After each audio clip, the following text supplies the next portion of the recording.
the transcendental disappearance day of Hiranyakashipu ki jai. So, we're resuming how we already recounted about the history leading up to Hiranyakashipu taking Prahlad on his lap and asking him, what is the best thing that you've learned since you've been going to school? What do you think is the best? Just like when you ask a small boy that he's going to school, what did you like the best? So Hiranyakashipu was asking Prahlad this question. Oh. So before we start to get into it, we'll sing a little bit.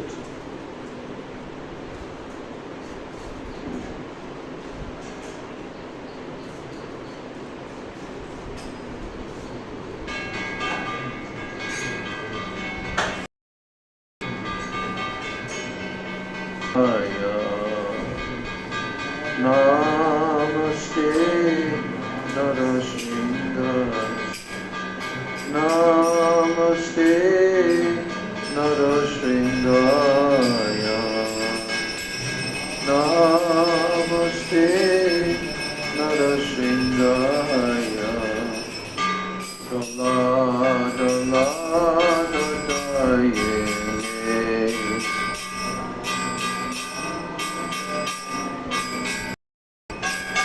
La la da Daksha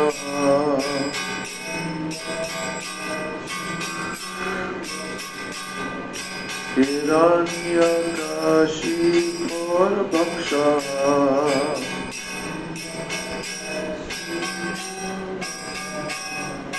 Shilatanka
Jai Jagadisha Hare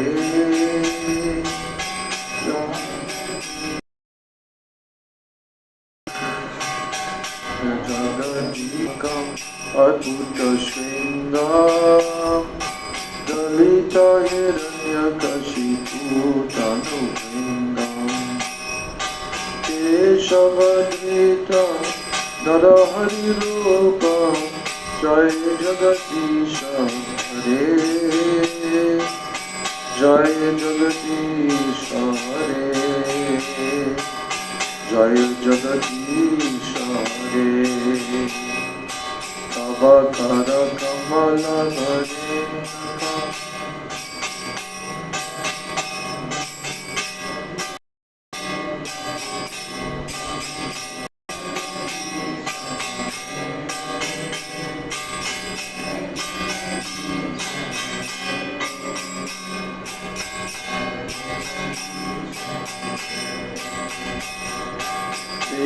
Keshavadrita Narahari Rupa Jaya Jagadisha Hare Jaya Jagadisha Hare Jaya Jagadisha Hare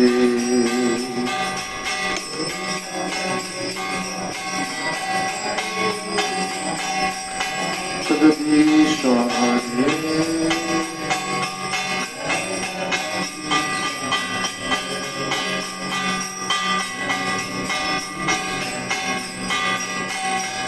Jaya Nrsingadev, Jaya Nrsingadev, Nrsingadev, Jaya Nrsingadev.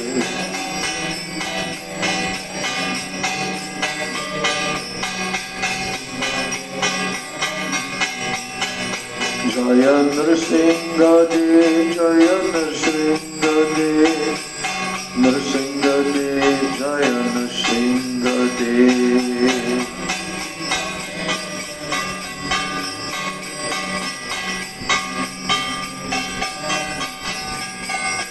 Jaya Nara Hari, Jaya Nara Hari, Nara Hari, Jaya Nara Hari.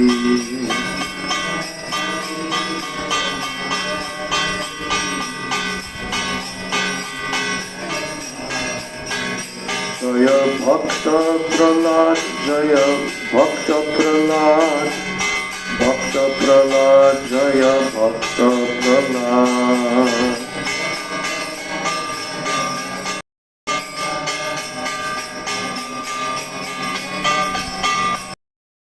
Jaya Bhakta Prahlad, Jaya Bhakta Prahlad, Bhakta Prahlad, Jaya Bhakta Prahlad.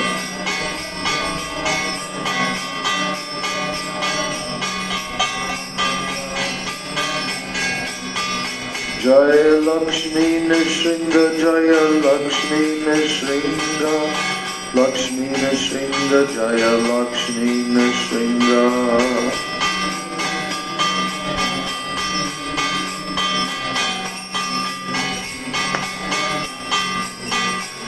Jaya Lakshmi Nrsinga, Jaya Lakshmi Nrsinga, Lakshmi Nrsinga, Jaya Lakshmi Nrsinga.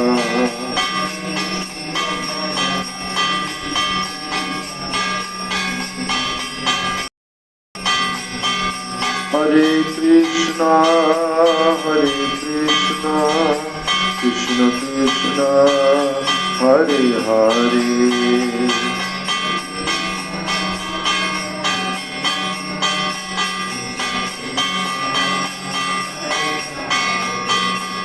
Hare Rama, Hare Rama, Rama Rama, Hare Hare.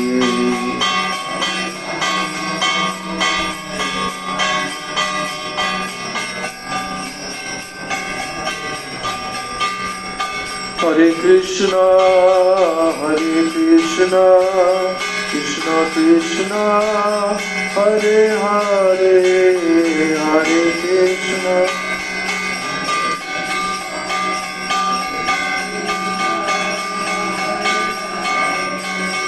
Hare Rama, Hare Rama, Rama Rama, Hare Hare.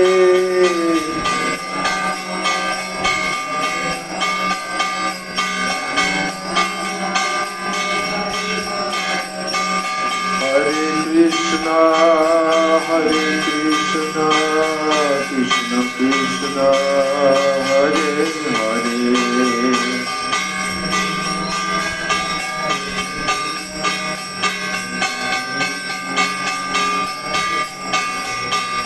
Hare Rama, Hare Rama, Rama Rama, Hare Hare.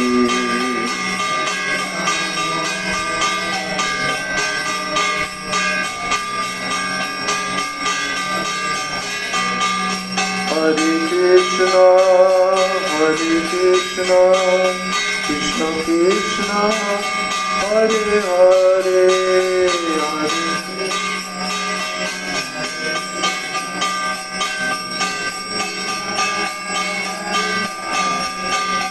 Hare Rama, Hare Rama, Rama Rama, Hare Hare.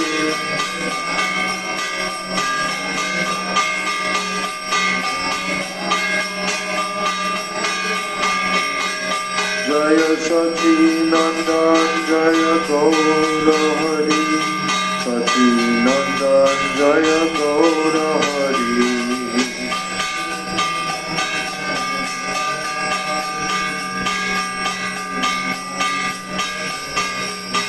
Jaya Sachi Nandan, Jaya Gaura Hari, Sachi Nandan, Jaya Gaura Hari.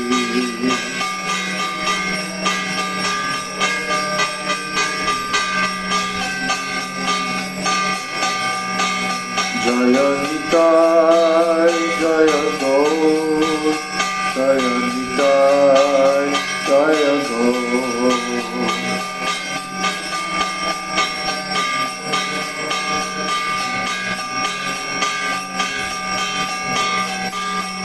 Jaya Nitai, Jaya Gaur, Jaya Nitai, Jaya Gaur.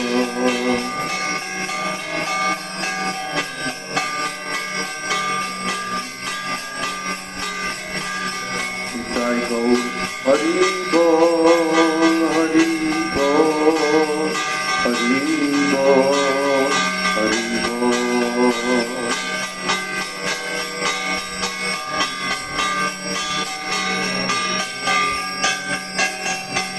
Nitai Gaur, Hari Bol, Hari Bol, Hari Bol, Hari Bol.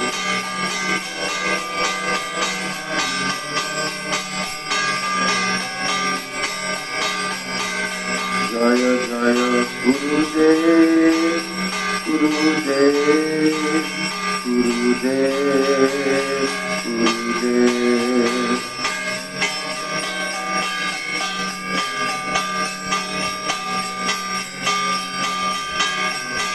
Jaya Jaya Prabhupada, Prabhupada, Prabhupada, Jaya Prabhupada.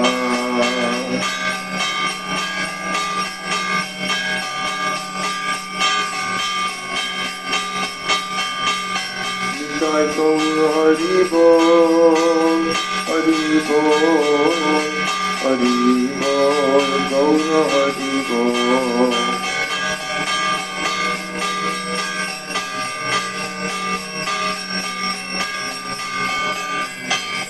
Nitai Gaur, Hari Bol, Hari Bol, Hari Bol, Gaur Hari Bol.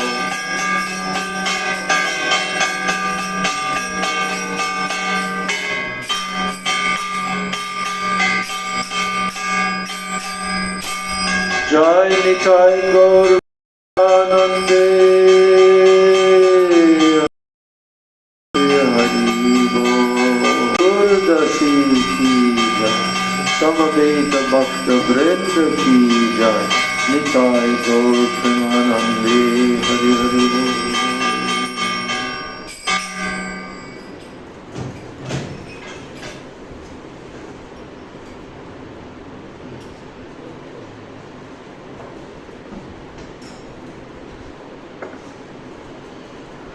Om Ajnanatimirandasya Jnananjana Shalakaya Chakshur Unmilitam Yena Tasmai Shri Gurave Namaha.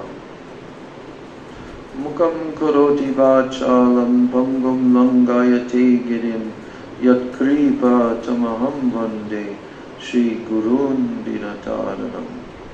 Vansha Kalpa Tarubhyascha Kripa Sindhubhya Evacha Patitanam Bhavanebhyo Vaishnavebhyo Namo Namah.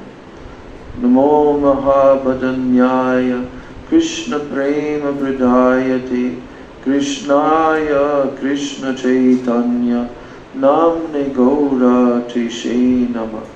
Nityanandam Namastubhyam Prem Ananda Pradayane Kalau Kalamashanashaya Janava Pataye Namaha.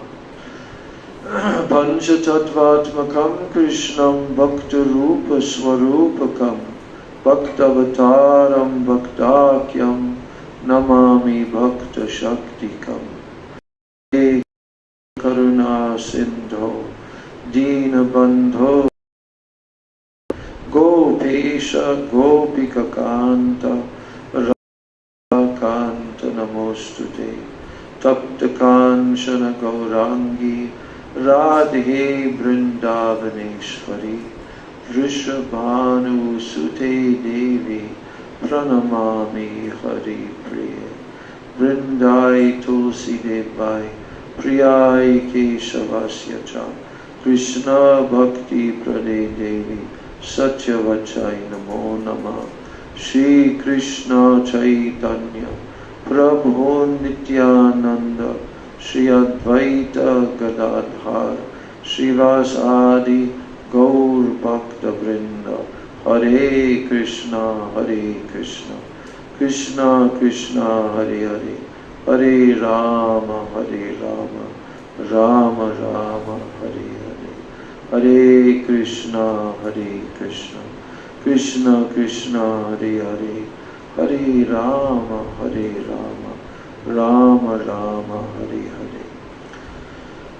I offer my unlimited Dandavat Pranams and my Shraddha Pushpanjali at the lotus feet of my most worshipful, beloved Diksha and Siksha Gurudevs, Nitya Lila Pravishta Om Vishnupad Paramahansa, Astatarashata Sri Srila A.C. Bhaktivedanta Swami Maharaj Srila Prabhupada, Nitya Lila Pravishta Om Vishnupad Paramahansa, Astatarashata Sri Srila Bhakti Rakshak Sridhar Goswami Maharaj, and Nitya Lila Pravishta Om Vishnupad Paramahansa Astatarasata Sri Srila Bhakti Vedanta Narayan Goswami Maharaj.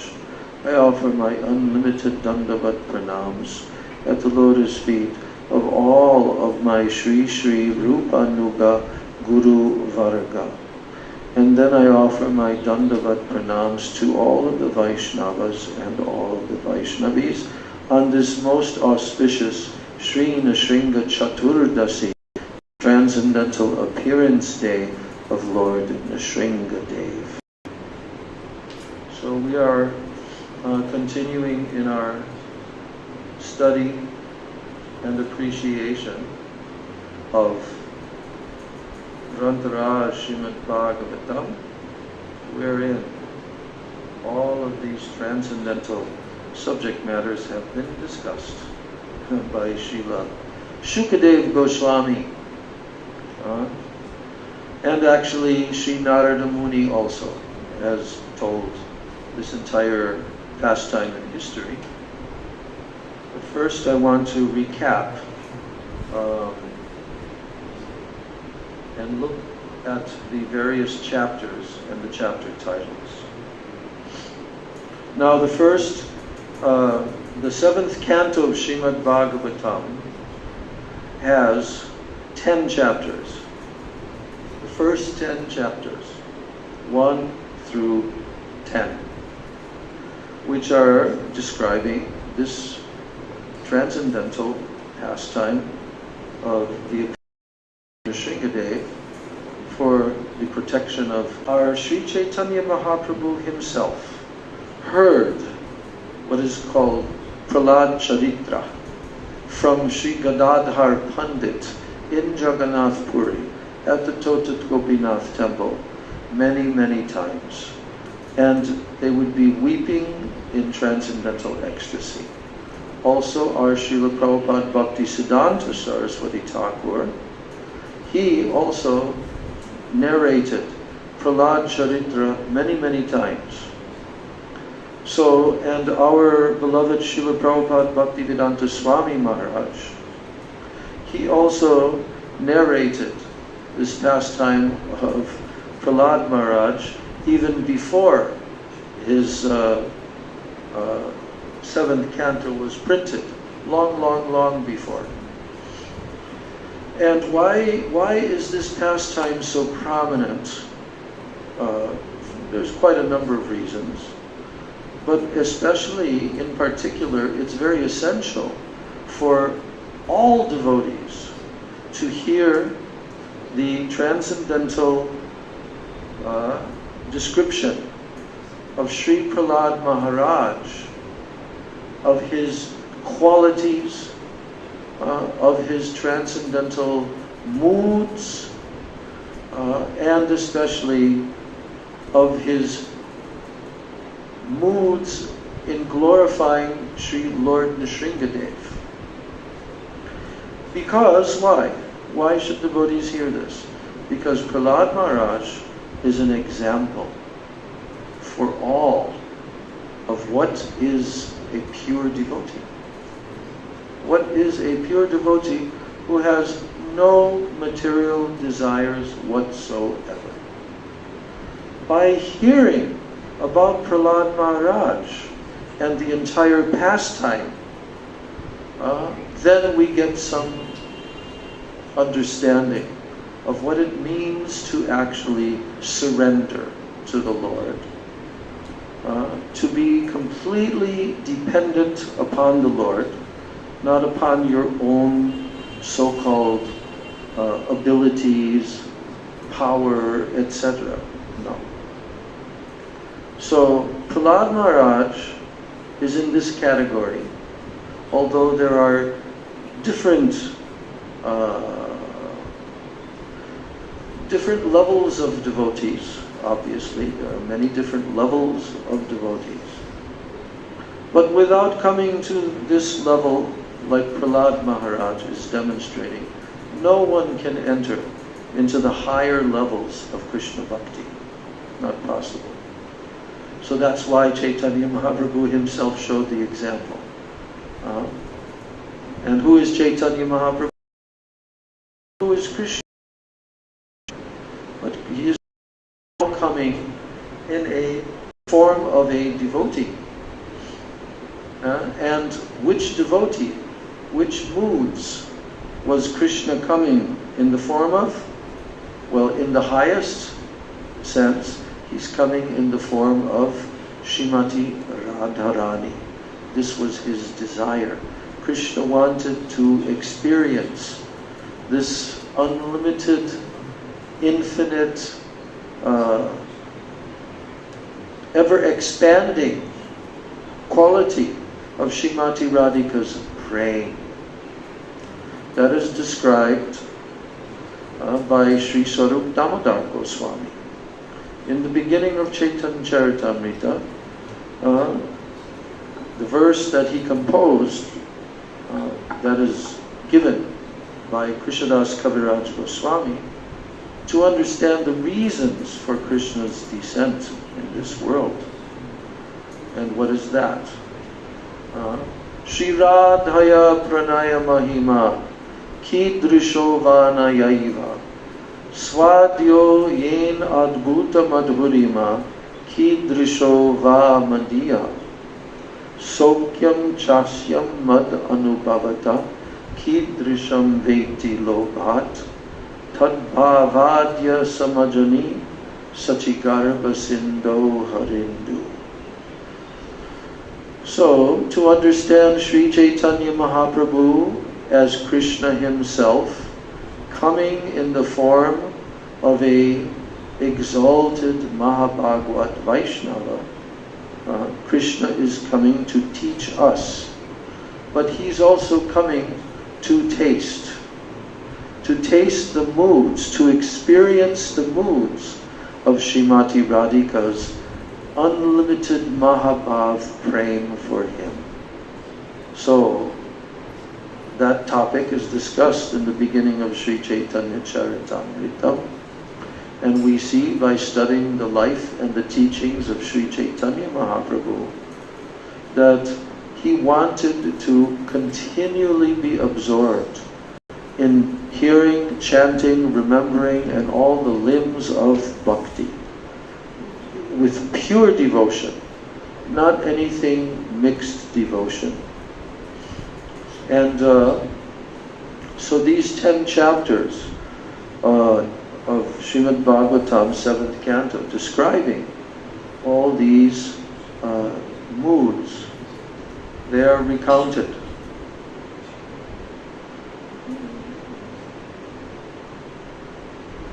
They are recounted by Sri Narada Muni to Maharaj Yudhishthira, and later on by Shukadev Goswami to Maharaj Parikshit.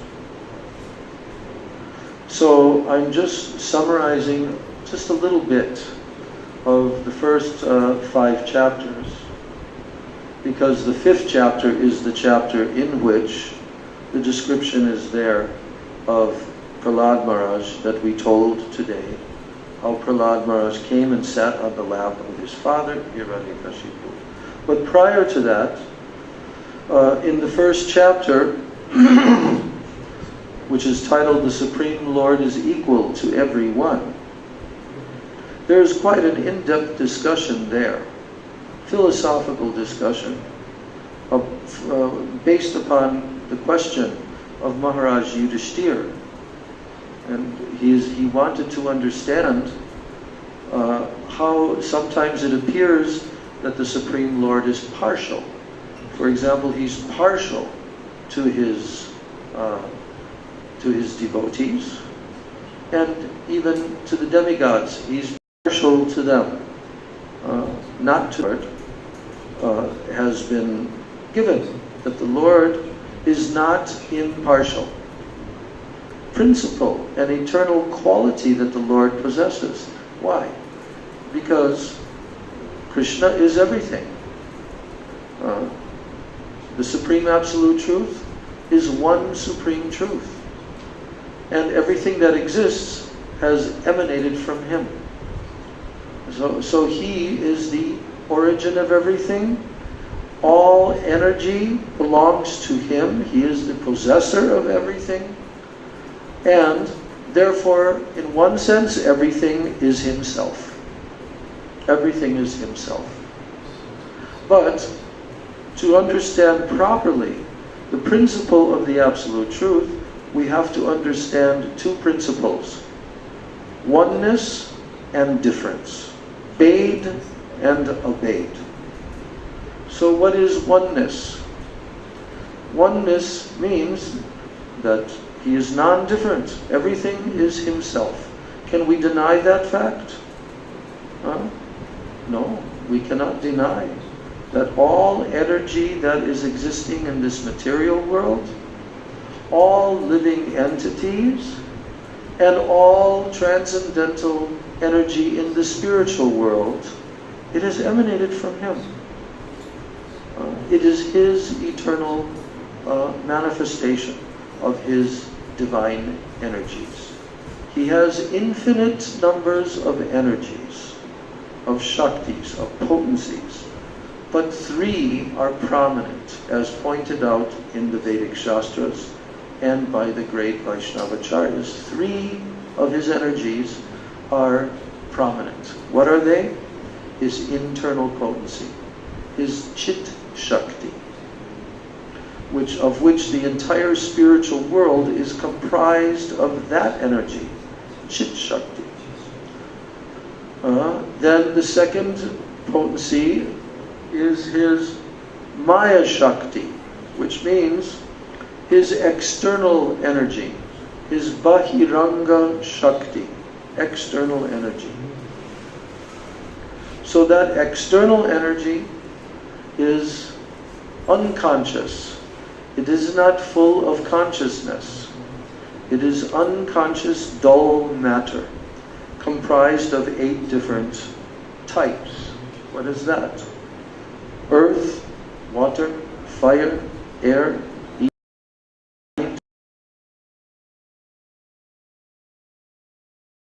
that in this world we can see that earth or water, they are not conscious entities. Fire, they are not conscious. Air, no consciousness. But in the spiritual realm, all the energies which are similar, there is earth, water, fire, air in the spiritual world, but all is conscious energy. All is completely transcendental spiritual consciousness. So to understand that is not very easy for the conditioned souls in this world to understand. How? There is a realm in which everything is conscious. But that realm is certainly existing because we are conscious. So the third energy is the energy that is existing that can be situated in one of these 2 realms. The internal potency or the external potency. That energy, that Shakti potency is called Tatastha Shakti or Jiva Shakti, the living entities. And the living entities are infinite, and the living entities are uncountable, innumerable living entities. But the living entities are actually parts and parcels of the Supreme Absolute Truth, the Supreme Living Entity, Bhagavan, of whom there is only one. No one is equal to him, no one is superior to him, everything is subordinate to him. And therefore one of his names is Adhokshaja. Adhokshaja. Adhokshaja means that everything is below him. By his very position, he makes everything in a category downward from him. Adha. Adha means downwards. So Adhokshaja means that Supreme Truth, in comparison with him, everything is underneath him, subordinate to him, everything is below him. So Srila Bhakti Rakshak Sridhar Goswami Maharaj, he, in discussion of the 3 different realms of existence, he explained that the material world is called the Prakrita realm. Prakrita means material. Prakrita is temporary. This material energy is all temporary. We are under the illusion that it is permanently existing, but no. It is existing within the Absolute Truth. They are eternally. But some realms of existence are divided into 3. The first realm is called Prakrita. Prakrita means what we see in this worldly existence that we are now inhabiting. We see species of life, we see human beings, we see planets and whole existence of universal existence. And we see that the human beings, they have a certain type of existence in which they live in family life. On what? Materialistic enjoyment of family life. Other great-grandparents, friendships, different friends, living in a human society, and ultimately everyone wants to attain some kind of loving, affectionate exchange with someone else in this world. So this is all very visible to us in this world, that this is how the human society lives, in this way. They reproduce, and human society goes on for millions, billions, and trillions of years. But this realm is the lowest existence, because it is prakrita. It is material. Now what is the realm next up from this? That realm is beyond the material world. It is called the adhokshaja realm. Why? Because the Supreme Absolute Truth, the Supreme Personality of Godhead, Bhagavan, in the form of Lord Narayan, He is existing there, and He has expanded unlimited planets there, Vaikuntha Lokas. And there He is existing on each planet, along with His eternal consort there, and He is also existing surrounded by supreme opulence, like a king.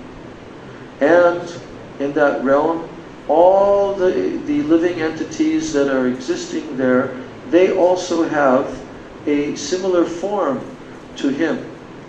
As He has 4 arms, so similarly the residents of Vaikuntha also have 4 arms. It's the realm in which the Absolute Truth is existing amongst all of His subordinate servants in Dasyaras.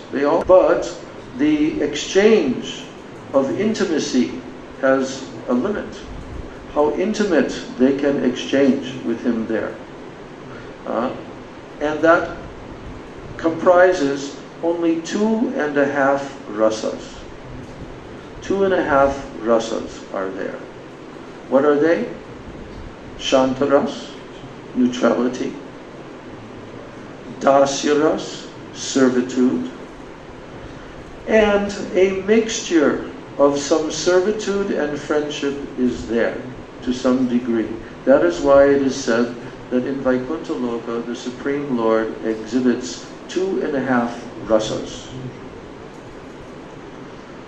No one there intimately friendly. That mood of awe and reverence, it is always felt by the residents of Vaikuntha. Because why? Because they know who their Lord and Master is. So their mood towards the Lord is always based upon His position of being the supreme ruler and controller of everything. It is based upon opulence, Aishwarya. Aishwarya. Aishwarya also comes from the word Ishvara. Ishvara means He is the controller of everything. So in Vaikuntha, all of the jivas that exist in Vaikuntha, they are eternal devotees of the Lord there. They never waver at all in their moods of loving service to Him, but filled with Aishwarya. So that entire realm, that spiritual realm, far beyond this material world, that is called the Adhokshaja realm. Adhokshaja realm. Again, below that, Prakrita realm. Entities are experiencing the highest purpose of their existence is to taste the sensual gratification, exchanging money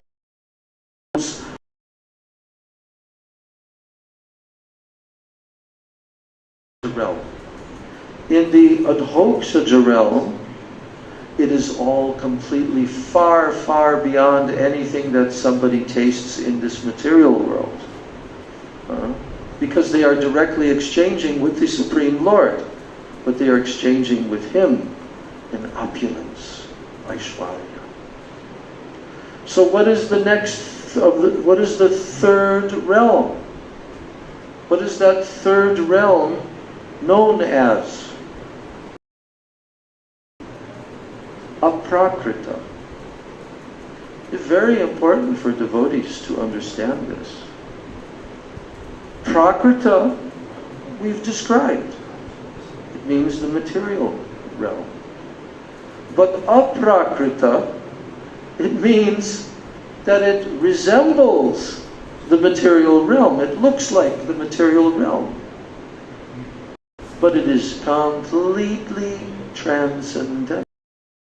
And there, all five, who is Krishna himself, who is the source of all incarnations and expansions, he lives there in that realm, which is called Goloka Vrindavan, in a beautiful realm, simple village life, in beautiful forest area called Vrindavan. Simple realm. But there, the rasa, it goes to the highest point. Everything there is completely overwhelmed with the transcendental exchanges of prema, braja prema, and every living entity there has their own eternal relationship with that supreme entity, Krishna. So in that realm, it appears to be similar to this material realm. But in actuality, it's the origin of this realm. In other words, this material realm is a perverted reflection of that eternal spiritual realm, which is the highest. Therefore, we see that in this material realm, we also see the perverted rasas. Perverted rasas are here in this material realm. And what do they lead to? The so-called love and affection of the material realm, it leads to ultimately nothing but suffering. Nothing but suffering. But in the transcendental realm, all of those relationships, they lead to what? The highest exalted transcendental ananda and bliss in exchange with the supreme entity, and that is the reality. This is not the reality here. No jiva can stay here. Every jiva that's here has to leave. And until the jiva universes, since time immemorial, we begin to wake, Krishna becomes very merciful to those fortunate jivas who now want to understand the truth of the reality, not the perverted reflection of the reality. And then Krishna arranges for those jivas to meet Guru and Krishna. Guru Krishna Prasade Pai, Bhakti Lata Bij. Now they get the seed of the bhakti, the vine, the creeper of devotion. Mahaprabhu described this to Rupa in his to Rupa Mahaprabhu. Growing. Because a vine, it doesn't stop growing. It always continues to grow. So Mahaprabhu used the example that this development of transcendental emotions and transcendental love within the heart of the jiva, this development of bhakti, it begins from the bhakti lata bij, from the seed of this creeper, the seed of this vine of transcendental loving devotion. So the jivas that they are not continue wandering. Life after life, millions and millions of lifetimes, millions of species of life. But for the fortunate jivas who have performed pious activity in the course of wandering, now, this jiva is now ready. This jiva is now ready So I shall bring that jiva into contact with my pure devotee. And then that jiva, through the mercy of my pure devotee, Guru,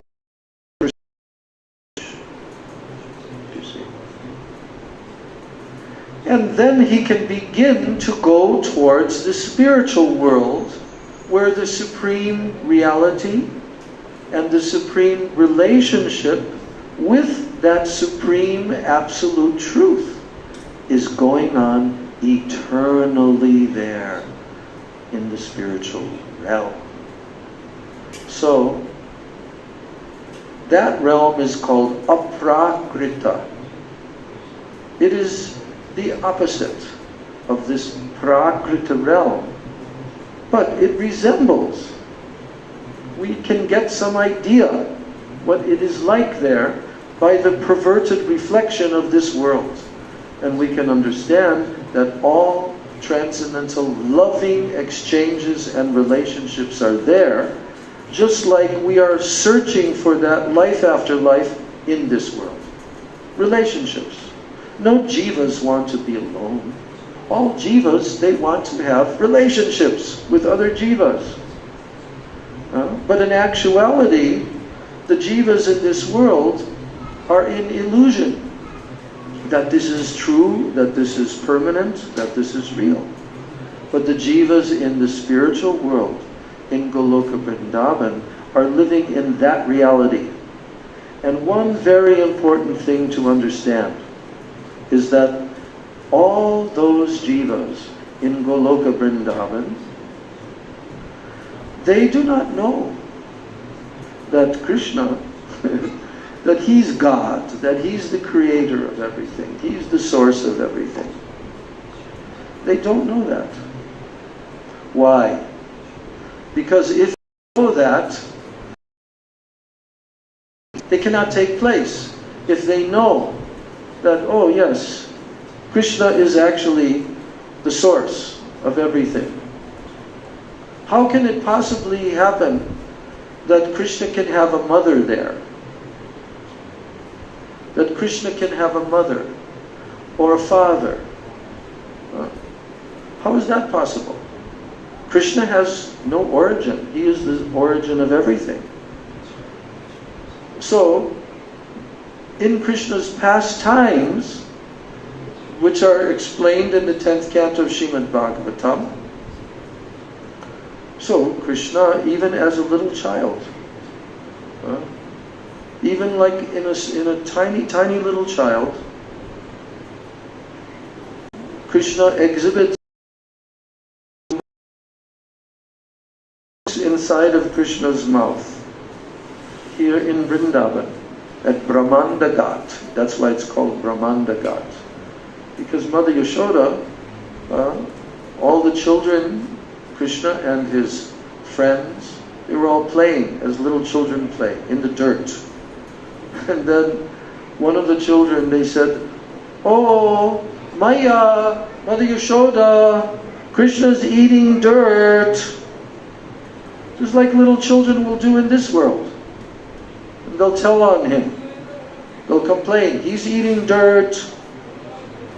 So then Mother Yashoda comes, and Mother Yashoda said, "Is that true, Krishna? What your friends are saying? That you've eaten dirt?" And Krishna says, "No, it's not true. I have not eaten any dirt." Then Mother Yashoda says, "Okay, you come sit here on my lap, and I will look inside your mouth to see if you ate any dirt." So she looked inside of Krishna's mouth. His mouth very tiny at that time. He could not open so big. Small little mouth. And she looked inside. But what did she see? She saw all the planetary systems in the universe. She saw mountains, oceans, rivers. She saw all the demigods. She saw all of the living entities. She saw all of the exhibitions of universal affairs. inside of Krishna's mouth. And then she saw herself. She saw herself looking inside of Krishna's mouth, inside of Krishna's mouth. Do you understand? She saw herself looking in Krishna's mouth, inside of his mouth. What am I seeing here? Right? And then what happened? Did Mother Yashoda start having doubts? Did she start thinking, oh, Krishna, God? What did she start to think? Oh, some kind of witchcraft, some kind of black magic. Oh, I will call the Brahmanas, they should come. They should bring a black calf. And then they should perform rituals to protect. They should of the blood and dip it. This is Mother Yashoda. It is not possible for any Brijvasi to believe that Krishna is the supreme absolute Godhead. No matter how they see Krishna exhibiting incredible superhuman activities, small power, no, they only think according to their own relationship with him. I'll give you the example, Krishna, all the lifting Govardhan mountain. Govardhan is a mountain. And Krishna told the Brijvasis, oh, you now come underneath this mountain, I will hold the mountain up. Now you all come with all of the cows, everything. So when Krishna lifted the mountain up, was it like an ordinary, like if you have a pile of dirt and you lift up half of that, what's underneath? Just dirt. No. When Krishna lifted up Govardhan and brought all the Brijvasis underneath, what was there? Oh, very beautiful, lush fields of grass, streams, nectar of water, streams flowing there, beautiful, comfortable sitting places for all the Brijvasis. And for 7 days and 7 nights, Krishna stood there in front of all of them. And with the little finger, his pinky finger of his left hand, he lifted the mountain and held it up for 7 days and 7 nights. Now during that time, what was going on? They could not drink enough. They could not become satisfied and satiated by the nectar that they were drinking through their eyes of Krishna's beautiful form, who is the source of infinite, infinite beauty. Yes. They could not become satisfied. And did they ever stop to think, what are we seeing here? Krishna is lifting this mountain. What is going on? He must be the all-powerful, supreme, absolute truth. But then none of them ever discussed like that. You know what they discussed? Mother Yashoda told, because she was in very great anxiety that Krishna was not being properly fed, even though she was feeding him sweets and everything continually, and Krishna was holding up.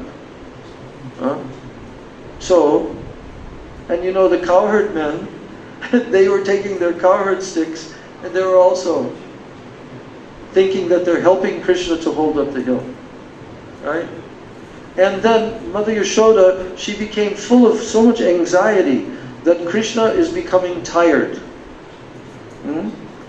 So she told to Krishna, Krishna, that's enough now. Now you should rest. You give Sridham. Sridham will hold up the hill for some time now. So you can rest. And then Krishna said, Maya, I am not tired at all. I am having so much fun. This is so much fun. And Krishna gave the opportunity for all the Brijbasis, and especially for the gopis, who also always have to approach Krishna in a hidden way, in a secret way, not openly. But now, because of this situation that was arranged by Krishna, by his worship of Govardhana, completely regarding now right in the presence of all the Brijbasis. You see. So, in this way, Krishna in Braj is the son of Maharaj Nanda. He's a prince. He plays. That's all that he does, is he plays all the time. In the forest of Braj, Vrindavan. He herds the cows. From his early childhood, he starts herding the calves, and then later he herds the cows. And he has so much fun with his friends, playing and playing and playing. And then secretly, every single day, he meets with the Braja Gopis at Radha Kund and many, many other places throughout Braj Mandala. And does that stop at night? No. He goes back to his home and has a beautiful feast, and then goes to sleep. But then he wakes up, and all the gopis wake up, and then all the arrangements are made for Krishna to escape from his house while all the family members are sleeping. And he goes every single night into the dark forests of Vrindavan in the full moonlight, and he dances Ras Leela. And he meets with the gopis. And no one can ever know about this. Why? Because Yoga Maya does not allow it. And therefore, Yoga Maya also never allows the Brijbasis to know that Krishna is God. No, they can never know this. They only know Krishna in their sweet personal relationship with him. So why am I telling about this on Nrsimha Chaturdasi? Nrsimha Chaturdasi is one of the expansions of Krishna. Lord Nrsimha Dev, he came and exhibited this very unique form that he never exhibited before. But why did this happen? That he appeared in this form of half man, half lion, like this.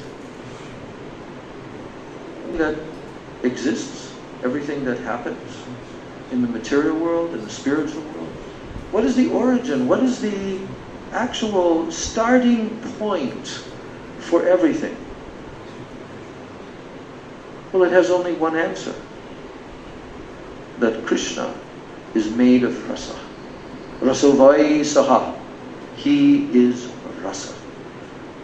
Krishna is made of ecstasy, ecstatic love called rasa.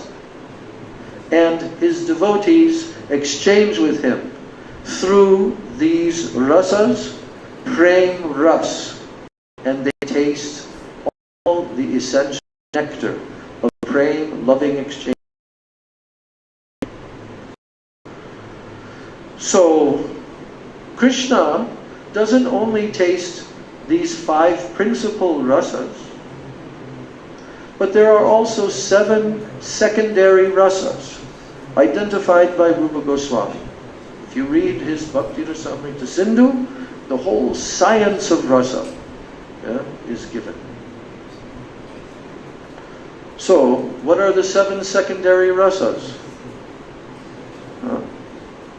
The 7 secondary rasas are hasya ras, comedy, laughter, joking, like this.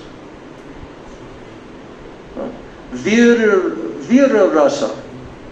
Vira rasa We see the perverted reflection in the material world of all these rasas is a perverted reflection. But vira means what? Heroism. To exhibit heroism. To exhibit power. To fight with an adversary and overcome that adversary, exhibiting your power. This is a rasa, tasting a rasa, you know. Why in the material world do they have so many sports in which different adversaries are competing with one another to completely pulverize them, to pulverize each other? Wrestling, martial arts, boxing, all of these kinds of exchanges of heroism. And it's relished by human society. Of course, it's a perverted reflection. I have to keep on saying that. But in the spiritual world, how is that exhibited? Well, in Goloka Vrindavan, it's exhibited by Krishna's wrestling with the cowherd boys. Yes. They're always wrestling and they're always competing with one another. They're tasting this sweet rasa within the realm of friendship. But Krishna, he does not involve himself with killing demons. Did you know that? That Krishna does not engage himself in killing demons. He's killing Putana, Trinavarta, Shakasura, in the shape of bulls, in the shape of horses, in the shape of donkeys. These are asuras. And Krishna kills them. Baladev kills them. But do you know that in actuality, it's not the Krishna who is the son of Mother Yashoda that is killing those demons? Did you know that? No. When this occurs, it is not that Krishna who is killing those demons, it is the Vasudev Krishna that is within him, and he kills the demons. That is why it is essential that in Krishna's Leela, the pastime of him appearing in the prison of Kamsa with this demon Kamsa and his parents Vasudeva and Devaki, and they're suffering and they're oppressed by this demon Kamsa, and eventually Krishna kills Kamsa. But all during his childhood, Kamsa killed Krishna all the time. Even before he's born. He's very frightened. Why? Because there was a voice from the sky during the marriage ceremony of Vasudeva and Devaki.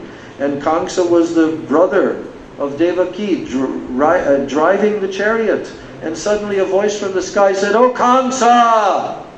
You fool, Kamsa!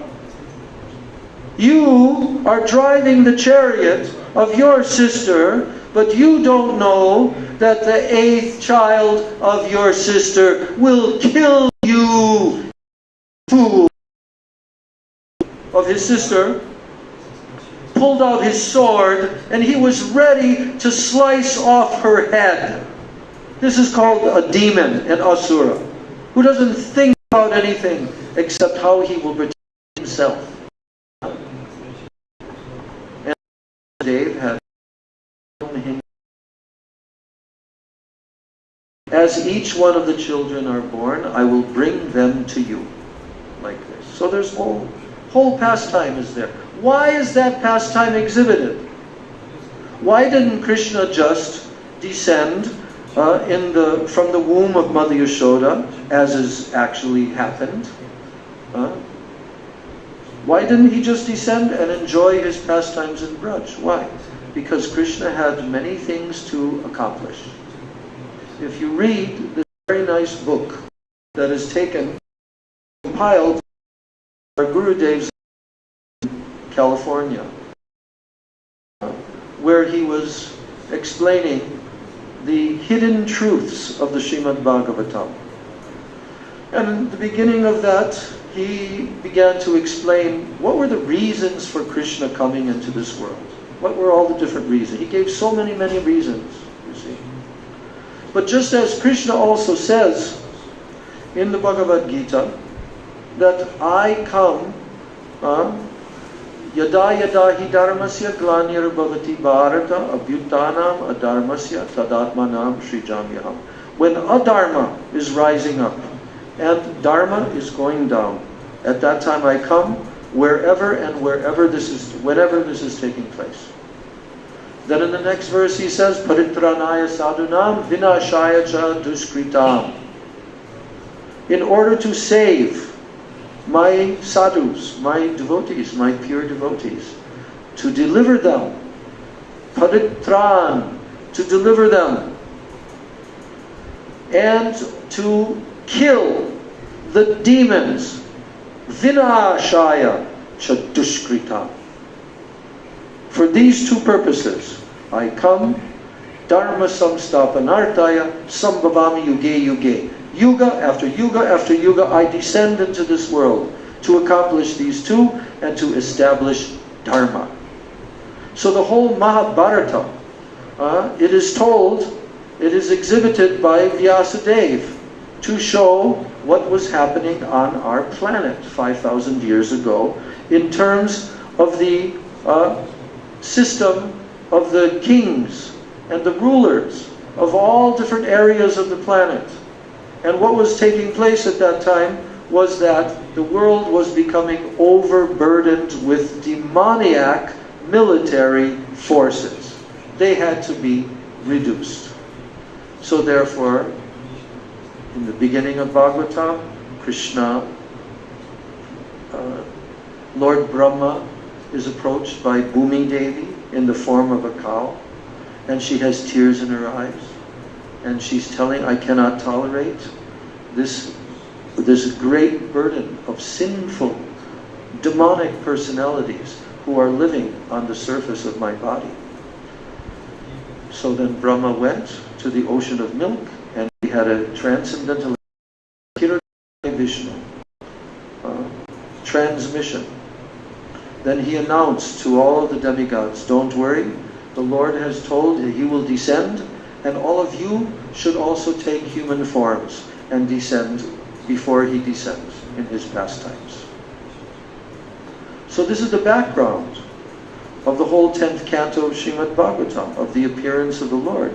But the real purpose of Srimad Bhagavatam is that Krishna wants to taste unlimited rasa. And therefore he manifests his Vraj Leela pastimes not only in the transcendental Goloka Vrindavan, the Nitya Dham, but also within all the material universes. And through the manifestation of his pastimes, which then become recounted and recorded, the living entities, by hearing, they will become attracted to Krishna, and through that attraction, they will begin to perform bhakti in the association of the devotees. So, therefore, Srimad Bhagavatam contains not only Krishna's pastimes, but before you hear Krishna's pastimes, you hear Krishna's avatars, Krishna's incarnations of his of the pastimes that are performed by his expansions. So, we see here in our temple, as you see, relates the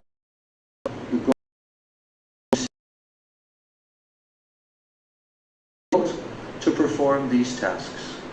So, coming to the point of how did it happen that Lord Nrsingadev appeared in this world? Well, you have to understand the history. And the history is that in Vaikuntha, there were 4 young children, age of 5 years old. They're called the 4 Kumaras. Who are the 4 Kumaras? Who's their father? Yeah. Brahmaji is the father of the 4 Kumaras. And the four Kumaras, from the beginning of their manifestation, they understood that we don't want to become entangled in this material world. We don't want to become entangled in mundane exchange of material sense gratification pleasures, which ultimately lead to nothing but suffering. So therefore, we will remain in the form of young boys, 5 years old. Because 5-year-old children, they don't feel any sexual attraction or anything like that, you see. So therefore, these great sages who have unlimited knowledge, they are universal sages from the beginning of the origin of the universe. And they appear as 5-year-old young children. So there's a pastime. But what preceded that pastime? I will tell you.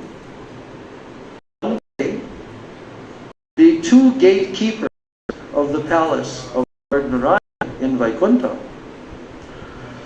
they were examining their lordship, because the servant is always very diligent and is always vigilant to see how their master has some desire, that we should fulfill that desire of our master. This is the life and soul of the servants of the Lord. So, but one day they noticed in the moods of their master, Lord Narayan, that Lord Narayan actually has this desire to engage in combat, heroism. He wants to taste this rasa of fighting and conquering. And they were talking between themselves, these keepers named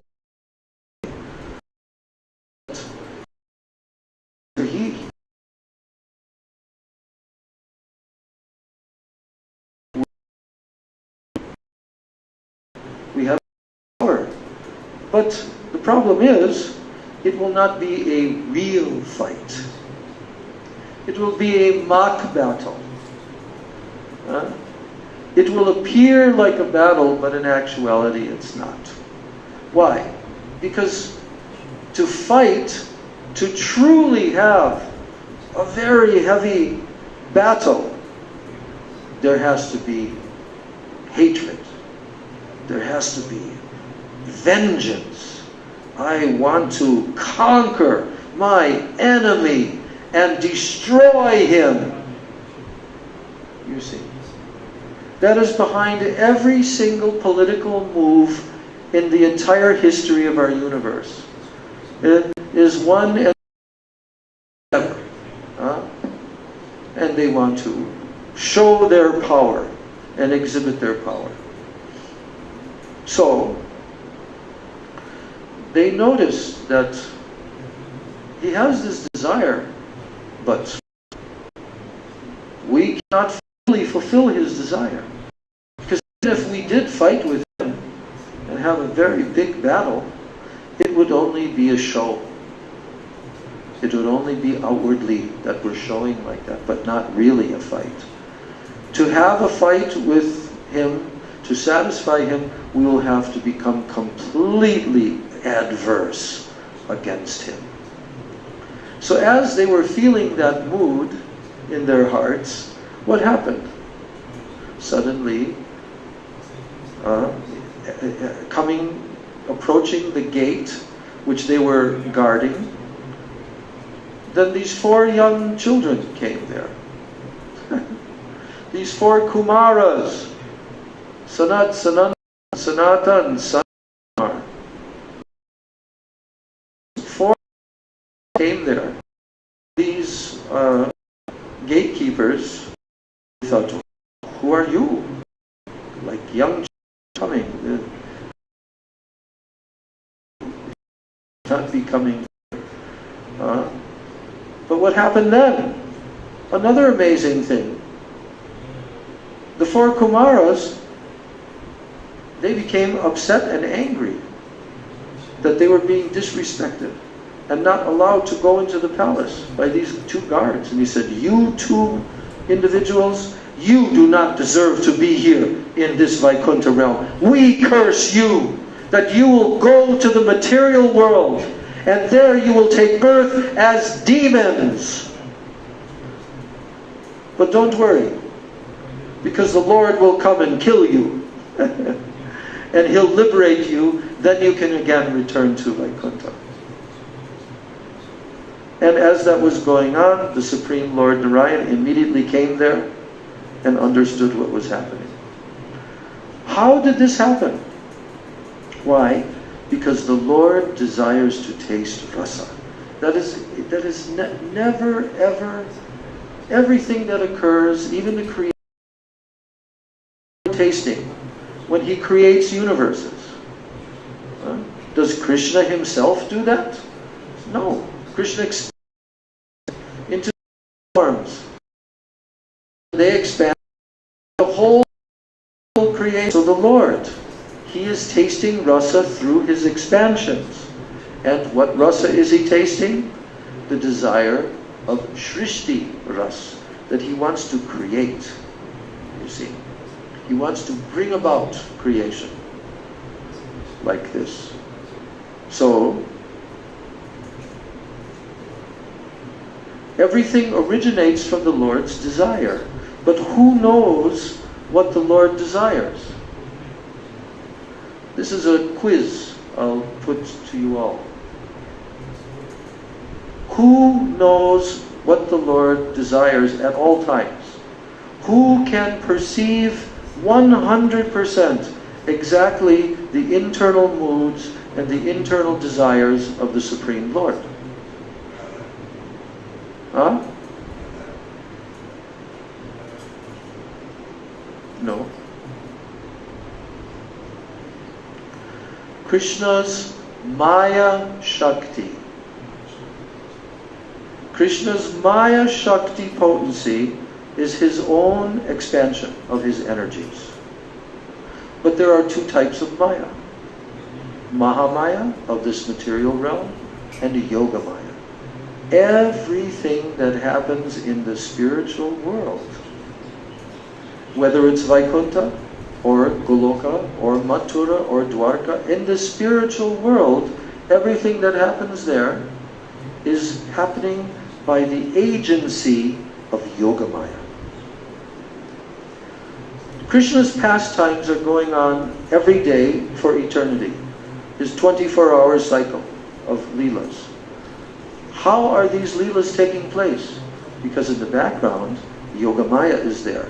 In Goloka Vrindavan, Yoga Maya takes the form of a very, very exalted Maha Yogini. What is her name? Huh? Katha. No. Huh? No?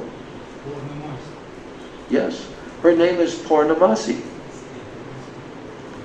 She, you can see on the in front of the altar of the Rup Sanatan Gaudiya Mat, that she is there on one side, dressed in saffron cloth, Mahayogini. And on the other side is Gopishwar Mahadev in the form of a gopi. Okay? So, this personality, Yoga Maya, is the persona. In actuality, she is an expansion of Srimati Radharani. But Srimati Radharani does not directly engage in that. Just like Krishna does not directly kill demons. They do it through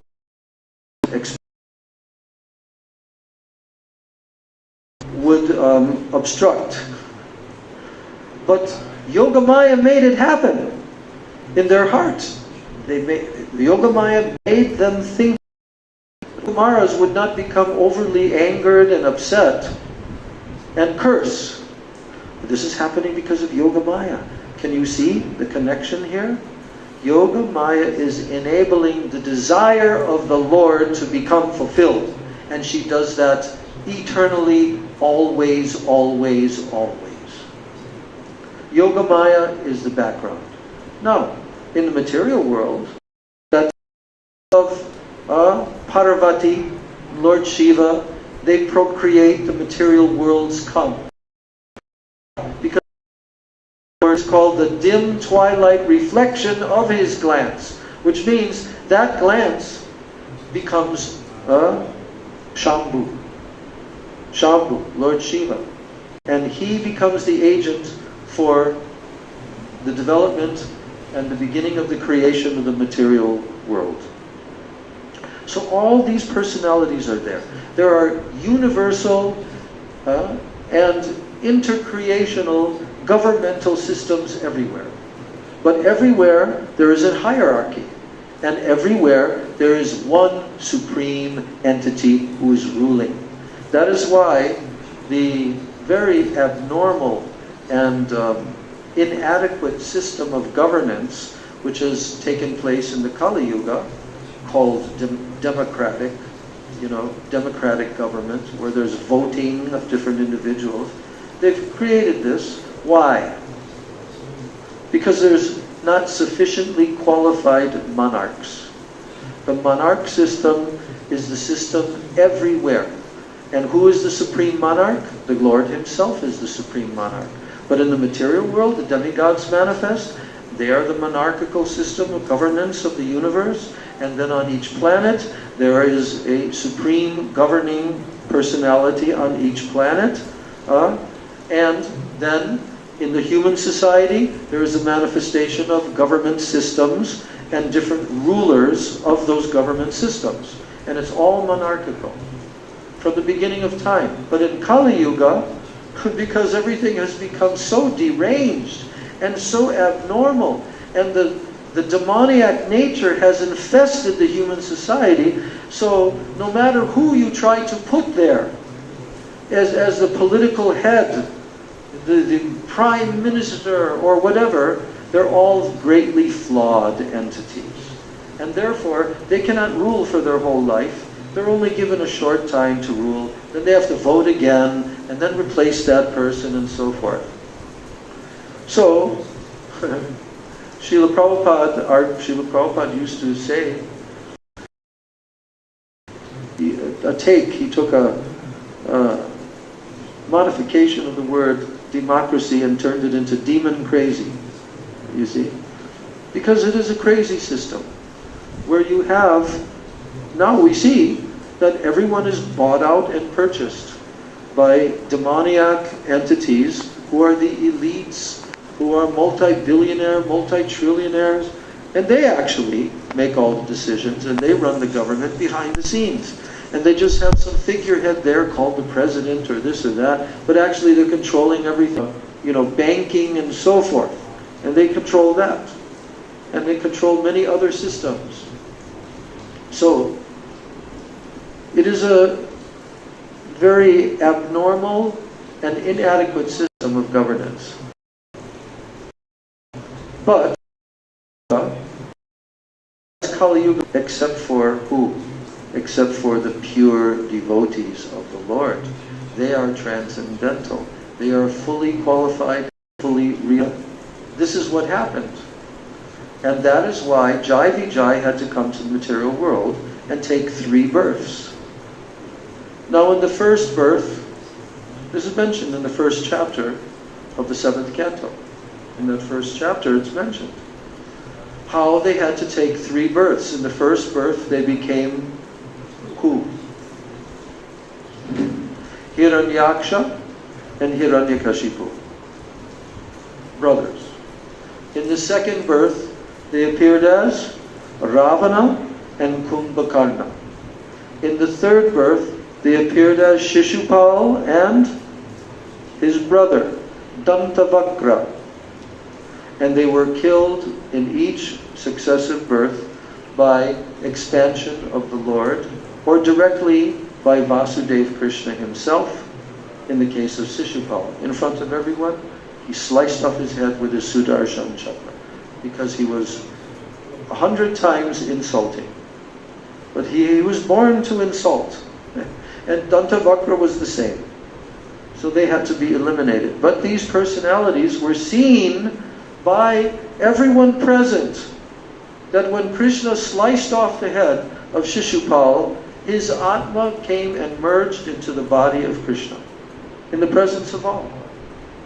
So in the beginning of the 7th canto, Yudhishthira Maharaj is questioning about this, you know.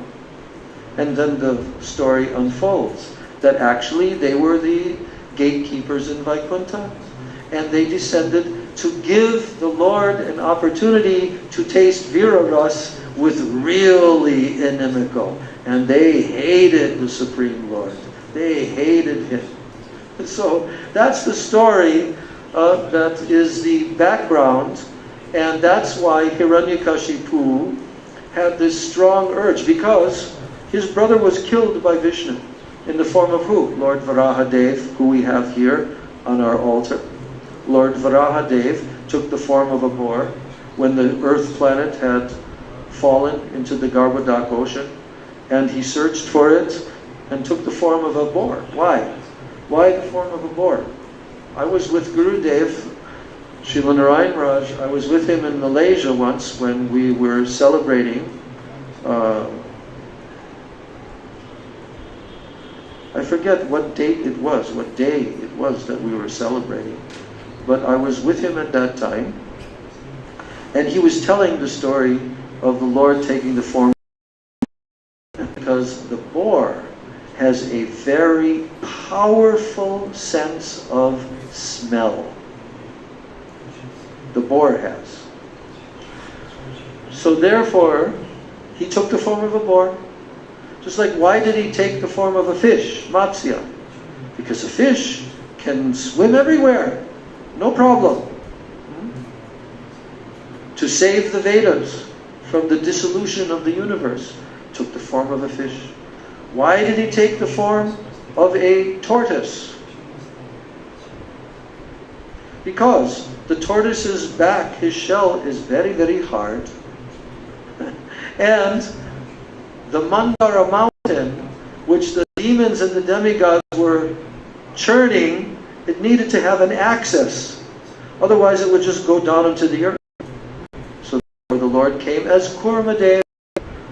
You see, there's a purpose. Why did he come as half man, half lion? That we will hear. Half man and half lion. That form was never seen before. Lakshmi Devi even. After Lord Nrsingadev killed Hiranyakashipu, and then he slaughtered and killed all of his army, who also attacked him, now he could not be calmed down. He was roaring and roaring, and he was so angry. And then Lord Brahma came with the demigods in front of the Lord, some distance away though. They were afraid to approach him. And they were afraid, because the Lord was so angry. So when they were together, the demigods were saying, no, no, we cannot go. He's so angry, he might completely destroy us when we approach him. So then they thought, okay, Lakshmi, you should go and approach your husband. And Lakshmi said, I have never seen this form of my husband before. I'm not confident to approach him. And then finally what? Prahlad Maharaj. So Prahlad Maharaj had no fear. And Prahlad Maharaj, with great devotion, he approached Lord Nrsingadev, and when he came close to Lord Nrsingadev, Lord Nrsingadev put his hand on Prahlad's head. Suddenly Prahlad became completely overwhelmed with transcendental knowledge. And he began to offer prayers to Lord Nrsingadev. Those prayers are here. So now, Hiranyakashipu, I already explained there at Nrsiнгapalli how he conquered over the universe, how he was actually a devotee. Okay? So, last time, the Lord will be a devotee. So therefore, Narada Muni took the wife of Hiranyakashipu, while the demigods were trying to carry her away perform these tapasyas. We should take her because she's pregnant, and the child that will be born from her womb will be maybe even a greater demon than the father. So we should kill that child in the womb. So as they were taking him away, then Narada Muni came there and stopped them. No, no, I will take her to my ashram. Don't worry. The child in her womb is not a demon. So you be without any fear or anxiety. I will take her to my ashram. When he took her to his ashram, what did he do? He began to speak all transcendental knowledge, nectar of Srimad Bhagavatam and so forth to that lady. But in the womb, that child was hearing everything. And when that child came out from the womb, he was a pure devotee of Krishna. And Narada Muni was his guru. So Narada Muni brought her back before she was going out. I didn't tell so much. There's a very beautiful descriptions of Maharaj, the presence of the Lord from his very early childhood. He would be crying tears of separation from the Lord. Symptoms. But when he was 5 years old, then Hiranyakashipu said, "Come, sit on my lap. And now you tell me, you have been sent to school with your other small children and classmates of the other demons, and now you have been educated for a few days. What did you like?" He's only 5 years old, Prahlad. "What did you like the best? What subject matter that you heard did you like the best?" So, what did Prahlad Maharaj say to Hiranyakashipu? Do you know what Prahlad Maharaj told to Hiranyakashipu?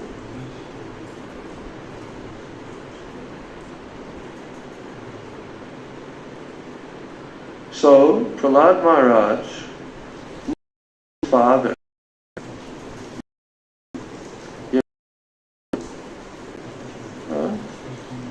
then he said, "Tat sadhu manyeya suravarya dehinam." He addressed his father not as, "Oh father," but as, "Oh the greatest of all the demons, Asura Varya." So he began to tell to his father what he truly thought was the best of all knowledge. And what is that? That the living entities who have taken a material body in this world, they have become dehinam. They are inside of the body. And because they identify with this temporary body, sada samudvigna diya asadgrahat. They have accepted this temporary body as real, but actually it is asat. It is not real, it is temporary. Because anything that is real is permanent, eternal. But this body is temporary. And because the living entities in this world have taken shelter of this identification, false identification, therefore they're always overwhelmed by samudvigna dhyam. Always. Sada samudvigna dhyam. They're always overwhelmed with so much anxiety, so much worry, so many perplexities. So what should they do? Prahlad Maharaj said, I think that what they should do is hitvatma patam griham andakupam. They should immediately give up this temporary household life in this material world. It's called andakupam, with an involvement with this temporary body and the temporary so-called pleasures of this world. But in actuality, that position is called the place where the Atma is killed. Hitva Atma Patam. This is the 5th shlok of this chapter. 5th chapter, 5th shlok. Hitva Atma Patam. What does that mean? He should give it up. He should give up this place where the Atma is killed. Why is he saying Atma is killed? The Atma cannot be killed. But in a sense, it's killed because for millions of lives, it will go back into the cycle of the species of life, of the repeated birth and death, and it will stay there for millions and millions of lifetimes. So in one sense, it's like killing the Atma, killing the soul. So he's saying he should give up this place, which is called the Andakupam. Do you know what Andakupam means?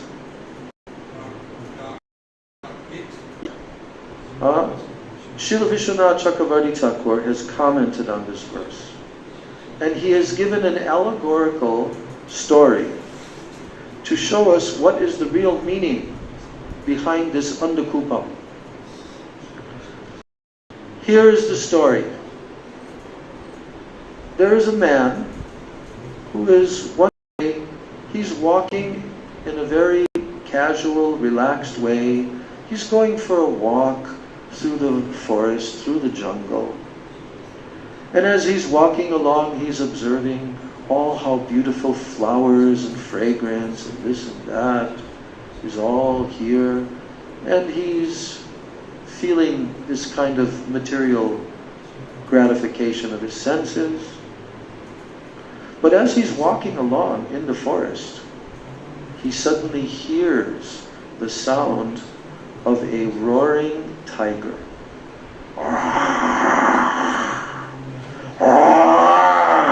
He hears this roaring sound. He turns around and he looks. And he sees the tiger looking at him, ready to pounce and eat him. And what does he do?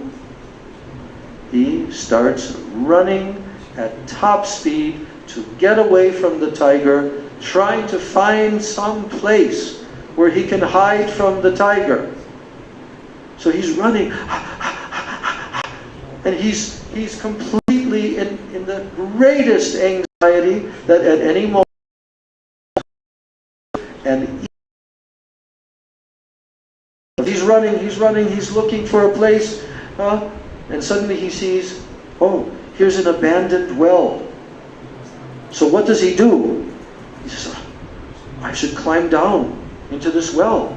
So he grabs two branches of a tree that is just above the well, and these branches are extending down.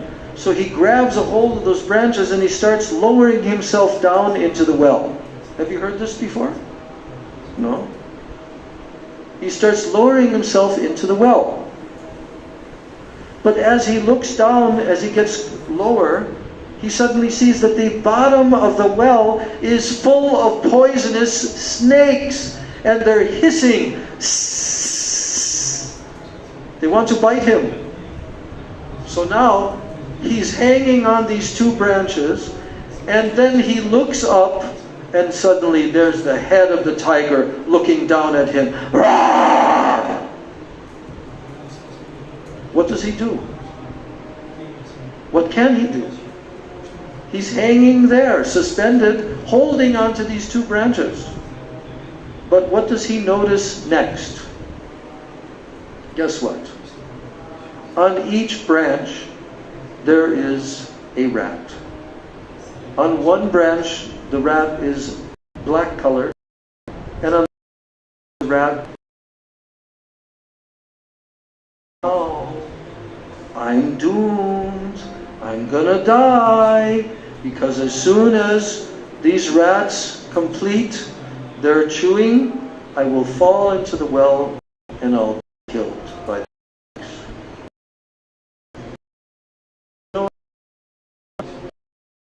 He's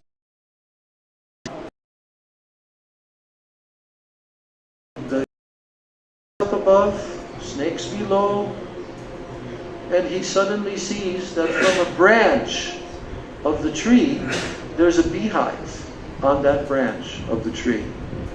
And dripping down right in front of his face, there is some dripping of honey coming down from that hive, from that beehive above him. And he sees that honey. And he thinks, without a moment's hesitation, I should taste that honey. I should taste that honey. So what does he do? He makes a strong endeavor to push forward his head and to extend his tongue out to catch a few drops of the honey. And as soon as the honey touches his tongue, he says, "Oh, how sweet." He's going to die, but he still wants to touch with his tongue the honey. So now, what is the explanation of this? Vishwanath Chakravarti Thakur explains, who is the person who is walking through the forest, and what is the forest? The person who is walking, traversing through the forest, that person is you. That person is the conditioned soul who's in this material world, in the forest of the material enjoyment of this material world, and he's walking along. But suddenly the roaring of the tiger comes and he becomes alerted. Who is the tiger? What does the tiger represent?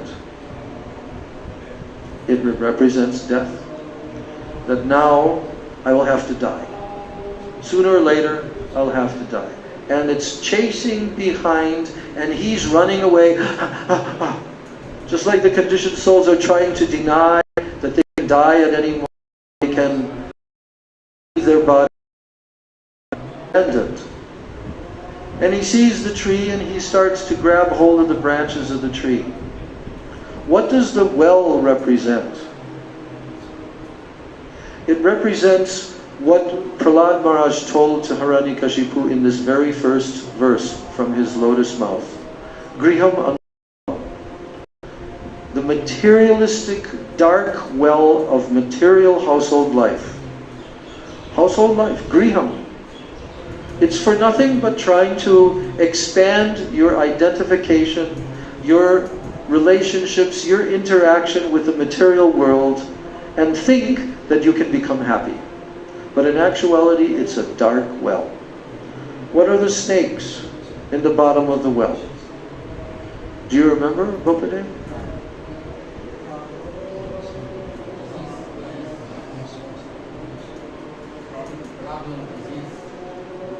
The what? Okay.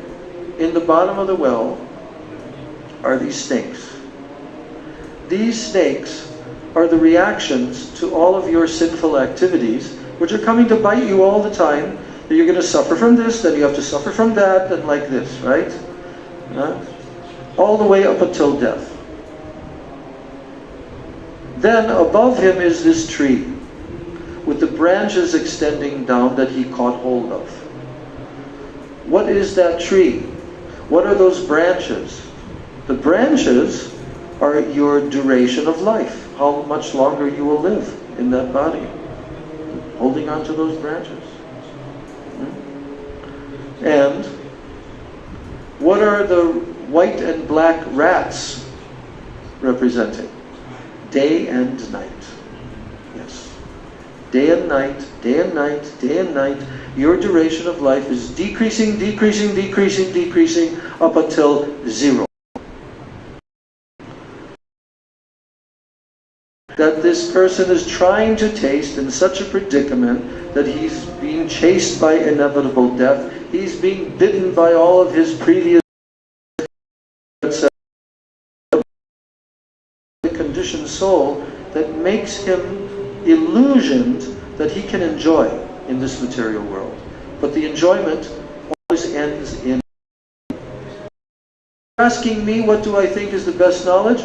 I think the best knowledge is that all of the jivas in this material world who are always full of so much suffering and anxiety because they have accepted this temporary body as being real, they should immediately give this up.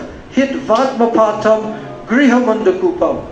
And they should go where? Vanam gato yadharim ashrayetam. They should go to the forest, which is called the Vanam here. But our acharyas explained that Prahlad Maharaj is referring to the Vrindavana, the forest of Vrinda, the forest of Krishna, where Krishna eternally lives. And there, Harim Ashrayeta, they should take full shelter of Hari, of the Supreme Lord. So when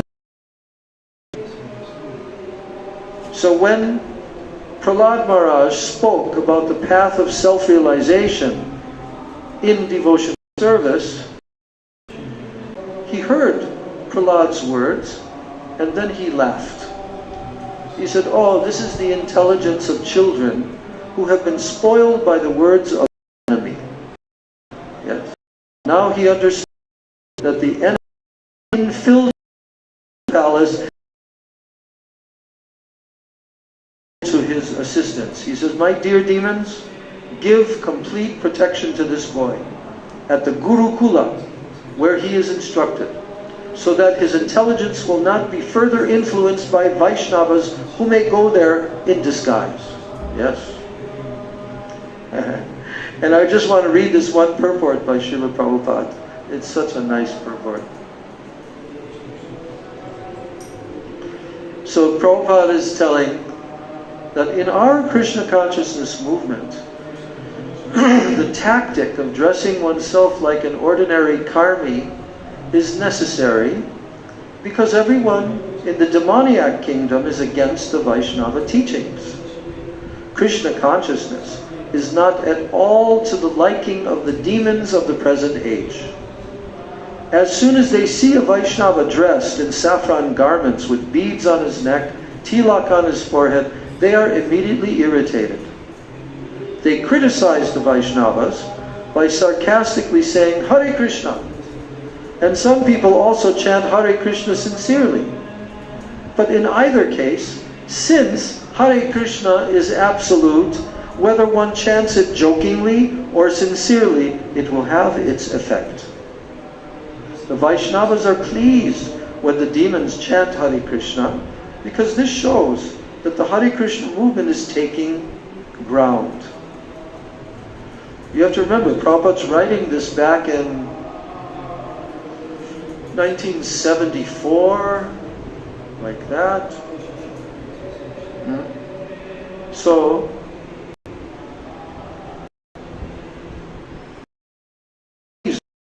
chant Hare Krishna.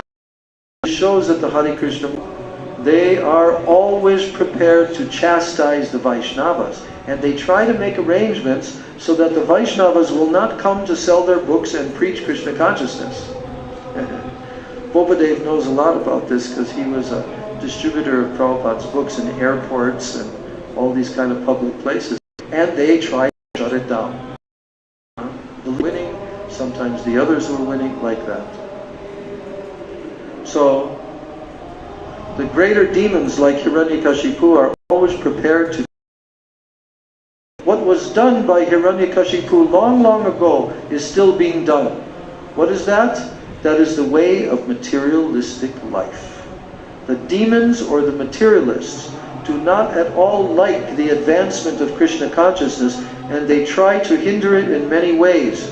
Yet, the preachers of Krishna consciousness must go forward in their Vaishnava dress or in any other dress.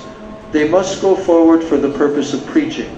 So Chanakya Pandit, he says that if an honest person deals with a great cheater, right? This is Chanakya Shlok. If an honest person deals with a great cheater, it is necessary for him to become a cheater also. Not for the purpose of cheating, but to make his preaching successful. So, Prabhupada has given that comment. Now, when Hiranyakashipu's servants brought the boy Prahlad, when they brought him back to the Gurukula, then the priests of the demons, Shanda and Amarka, they pacified him. And they said, with very mild voices, very affectionate words, they inquired from him as follows. They said, "Oh dear son, Prahlad, all peace and all good fortune unto you. Kindly do not speak lies, just reply with the truth. These boys, you see, they're not like you. for they do not speak in a deviant way. How? Here's the question that you should reply to. How have you learned these instructions? How has your intelligence been spoiled in this way? O best of your family, has this pollution of your brought about?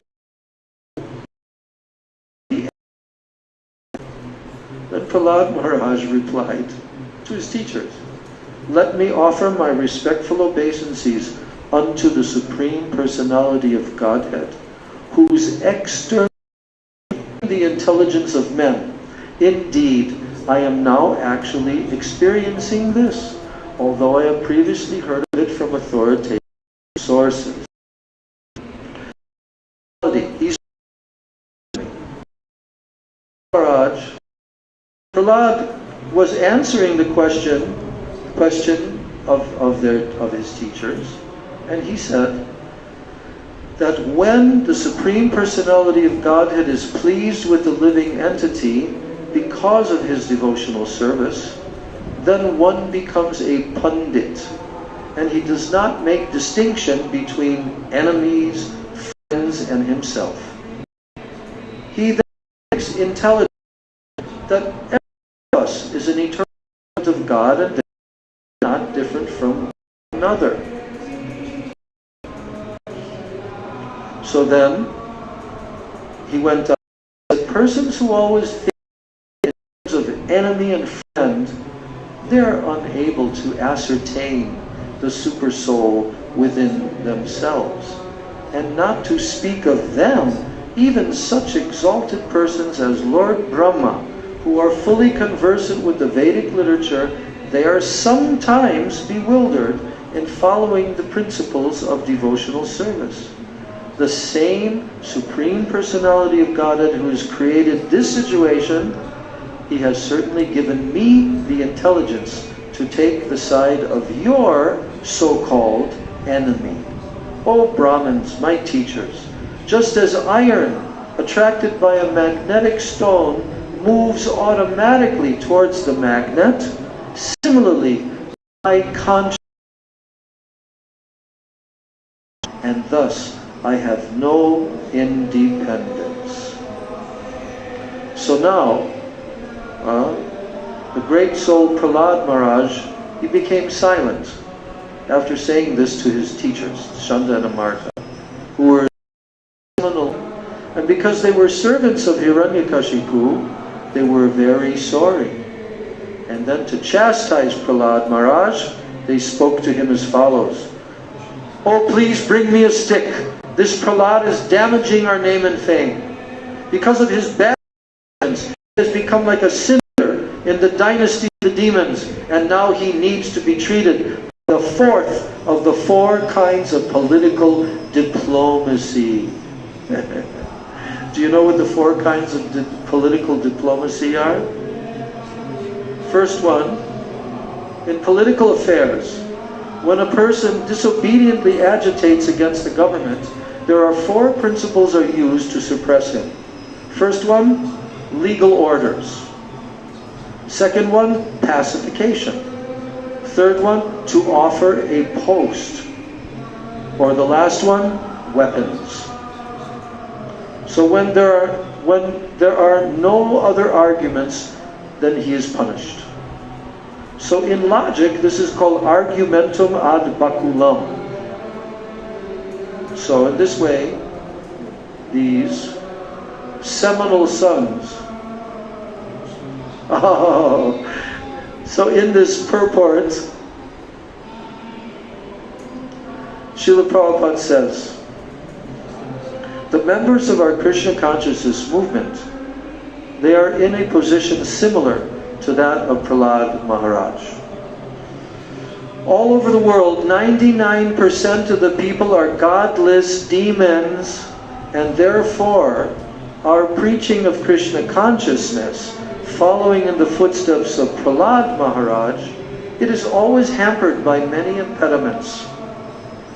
And because of their fault of being devotees, the American boys who have sacrificed everything for preaching Krishna consciousness, they are charged with being members of the CIA. Did you know that?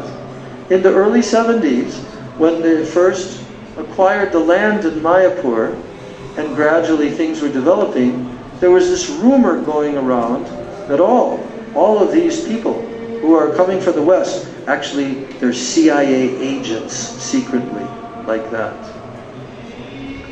And it says, Prabhupada says here, moreover, the seminal Brahmins in India, who are Brahmins only by birth, who say that one can become a Brahmin only if born in a Brahmin family, they charge us with ruining the Hindu system of religion. Of course, the fact is that one becomes a Brahmin by qualification. So because we are training Europeans and Americans to become qualified, and we are awarding them Brahminical status, we are being charged with destroying the Hindu religion. But nonetheless, confronting all kinds of difficulties, we must spread the Krishna consciousness movement with great determination like that of Prahlad Maharaj.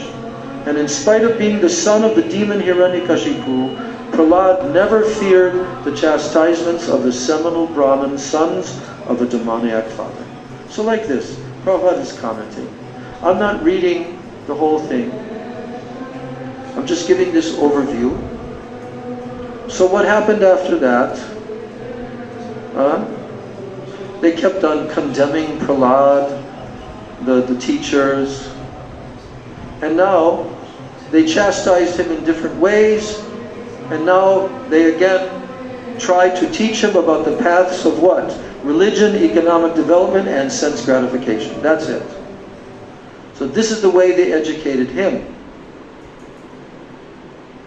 So then, after some time, the teacher Shandana Marka, they thought, oh, now Prahlad is sufficiently educated in all these diplomatic affairs, of pacifying public leaders, appeasing them by giving them lucrative posts, dividing and ruling over them, and punishing them in cases of disobedience. So then one day, after Prahlad's mother had personally bathed the boy and dressed him nicely with sufficient ornaments, now they presented him before his father. Again, this is the second time. Affectionate father, he immediately began showering blessings upon the child.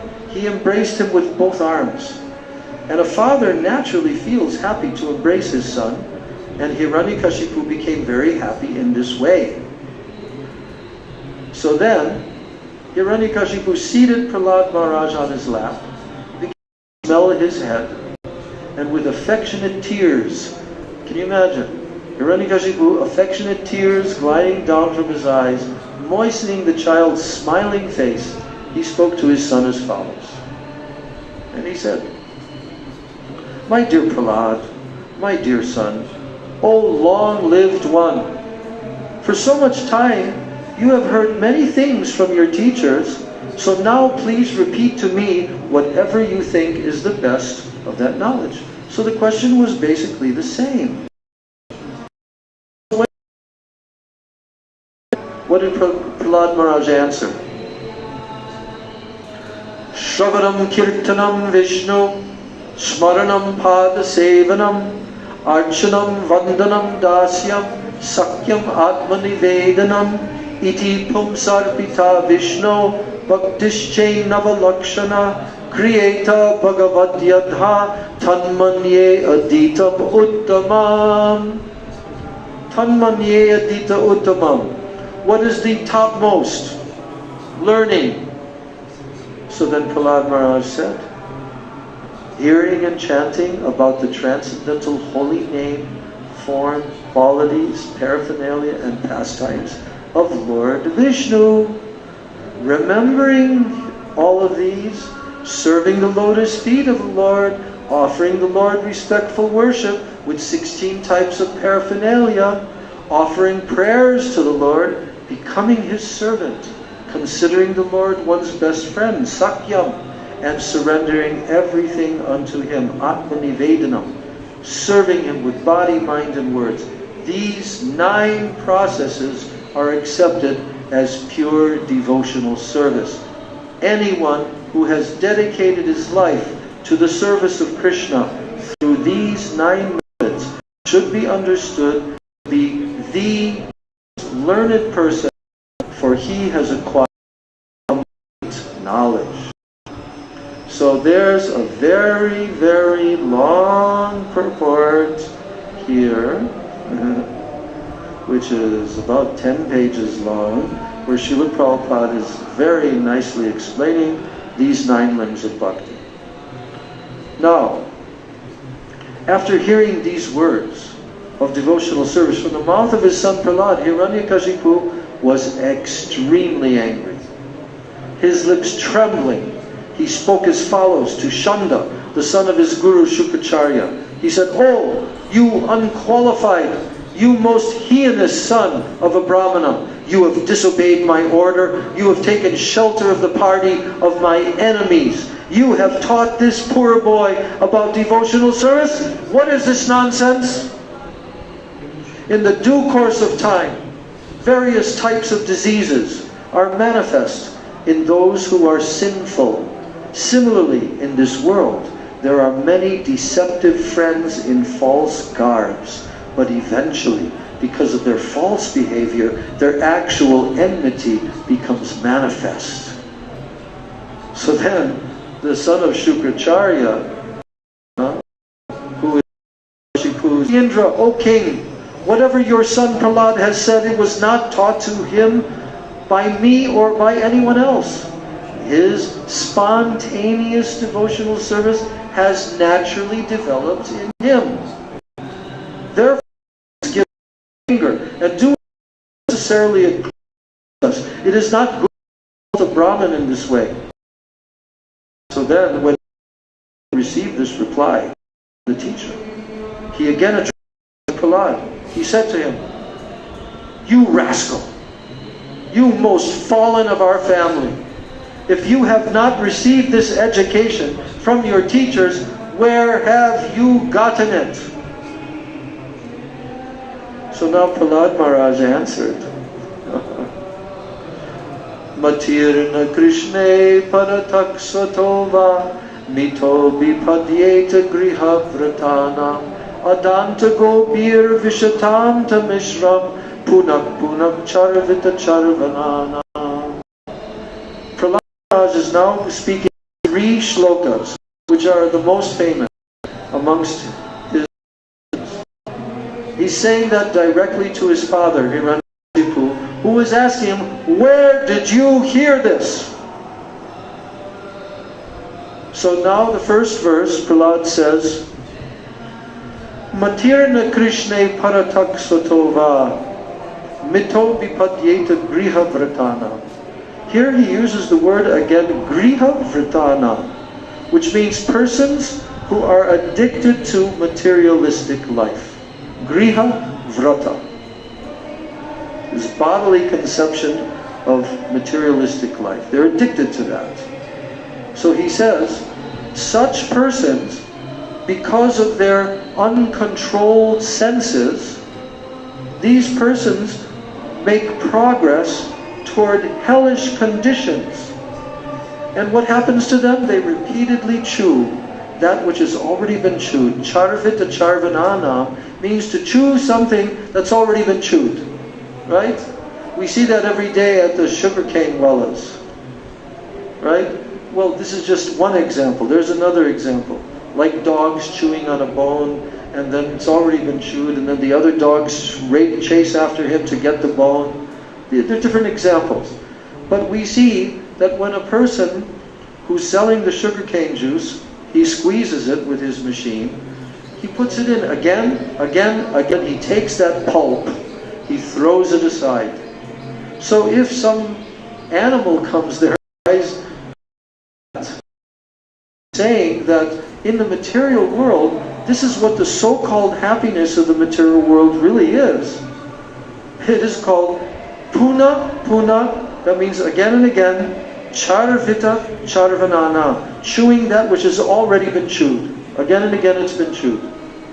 So he says that such persons with uncontrolled senses, their tendency, their inclination towards Krishna can never be aroused, neither by what?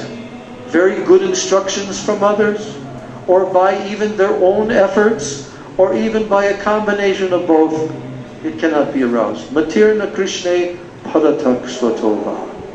So, then after he said that, then he said probably the most often quoted verse by Srila Prabhupada, Nate vidusvarta gatim hi Vishnu durashaya ye bahirartamanina andhaya tandar upayniyamanas te pishatantrayam urudam nibadha.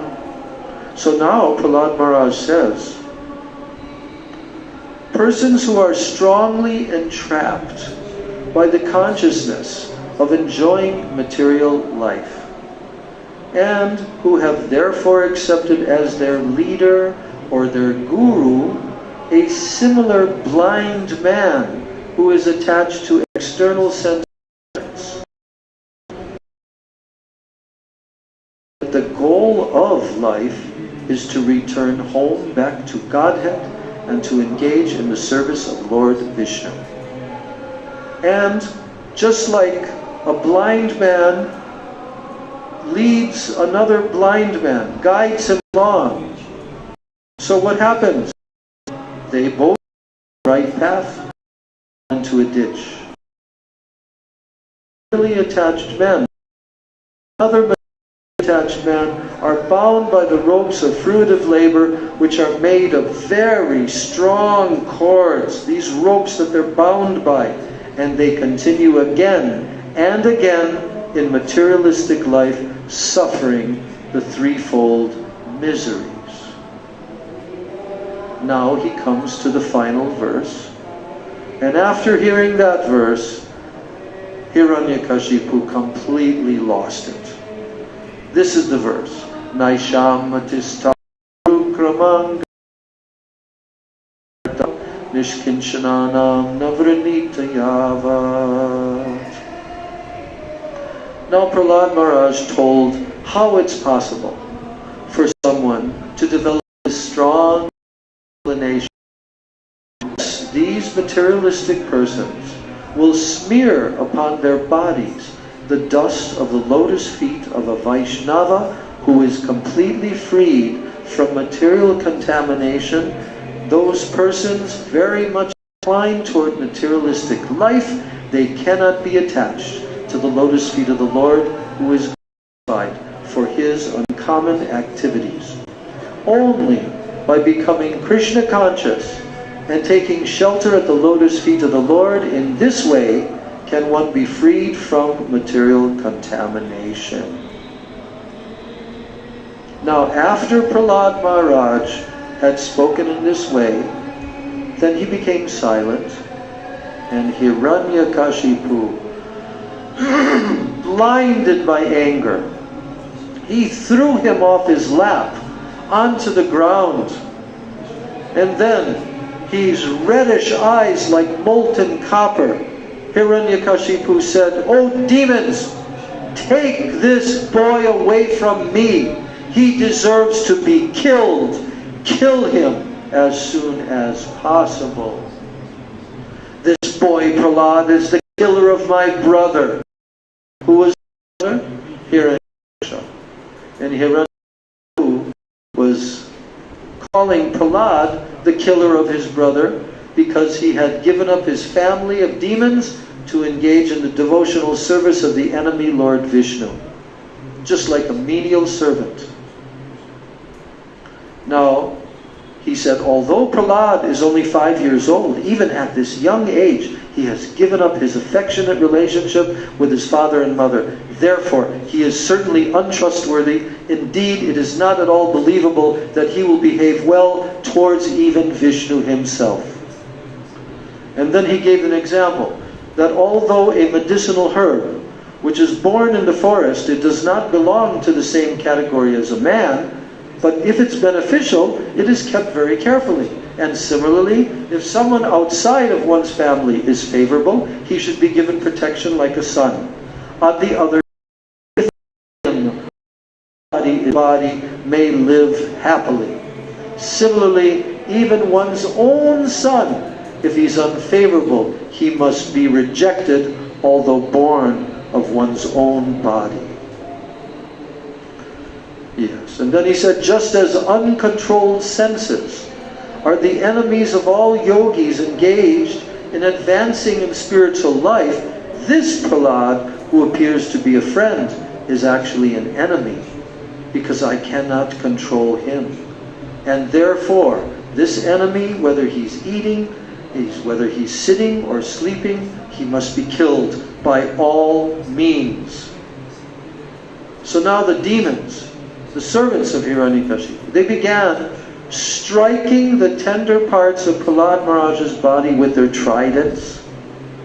The demons all had fearful faces, sharp teeth, reddish coppery beards and hair, and they appeared extremely threatening, making a tumultuous sound, shouting, "Chop him up!"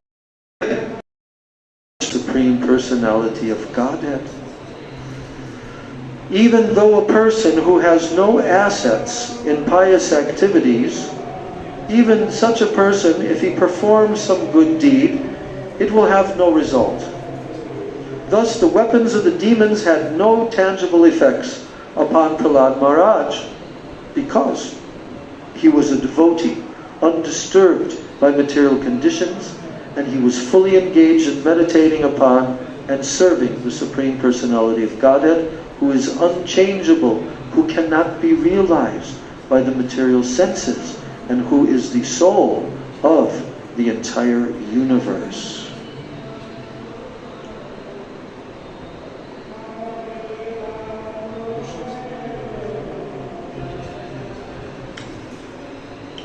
Now, when all the demons of Hiranyakashipu, being most fearful, now he's afraid. He began contriving other means to kill him, because he saw that they're demons, they're trying to kill him, but nothing's happening. Now he's becoming fearful. Now he contrived various other means to kill Prahlad. Here's the list. Hiranyakashipu killed his son by throwing him beneath the feet of big elephants, by throwing him among huge fearful snakes, by employing destructive spells and hurling him from the top of a hill, by conjuring up illusory tricks, by administering poison, by starving him, by exposing him to severe cold, winds, fire, and water, or throwing heavy stones to crush him. When Hiranyakashipu found that he could not in any way harm Prahlad, who was completely sinless, he was in great anxiety about what to do next.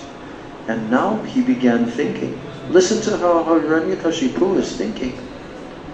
He's thinking, uh-oh, I have used many ill names in chastising this boy Prahlad, and I have devised many means of killing him, but despite all my endeavors, he could not be killed. Indeed, he saved himself by his own powers without being affected in the least by these treacherous and abominable actions.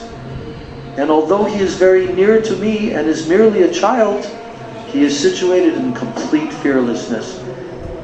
So in this way, now Hiranyakashipu, he became depressed.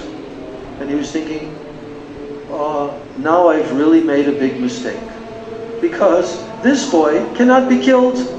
It appears that he's actually immortal. Yes, he's telling that in the next verse. Therefore, because of my enmity towards him, then I shall die, because he will get revenge on me. He was thinking like this. So now he's very morose. The two teachers, Shanda and Amarka, they spoke to him in a secret place, and they said, "O Lord, we know that when you simply move your eyebrows, all the commanders of the various planets are most afraid. Without the help of any assistance, you have conquered all the three worlds.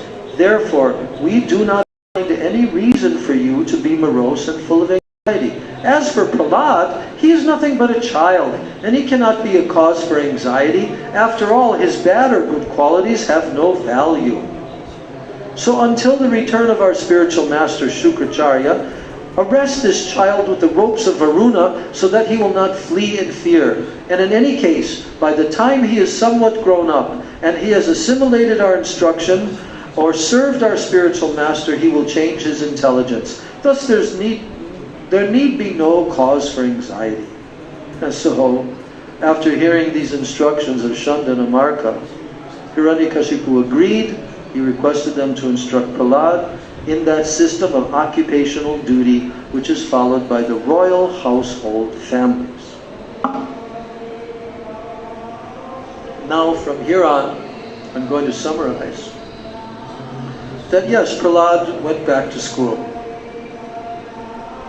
And he was surrounded by his classmates who were the sons of all the demons.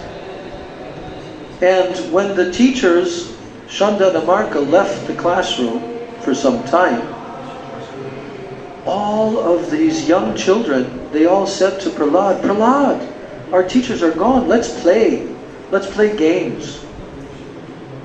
And they were very, very attracted to Prahlad. He was so attractive to their hearts. And they all sat around Prahlad. And then they began to hear how Prahlad wanted to give them good instructions. So, Maharaj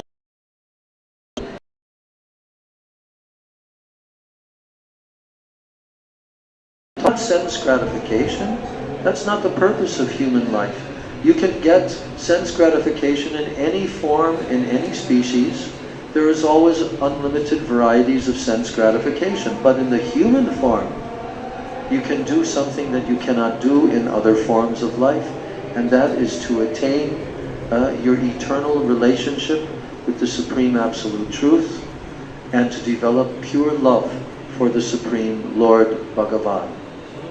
So he instructed the young children, and the young children, they were very happy to hear his instructions. And they agreed with him that yes, what you are telling us, this is true, that although we are children, actually we don't know when we will die. At any time we can die. But even then, even if we live for our whole life, what you've just taught us is that how much time do we actually have in this valuable human body to cultivate Krishna playing this and that. And then in our middle years or in our older years, we will become invalid, the body will break down, and what can we do then?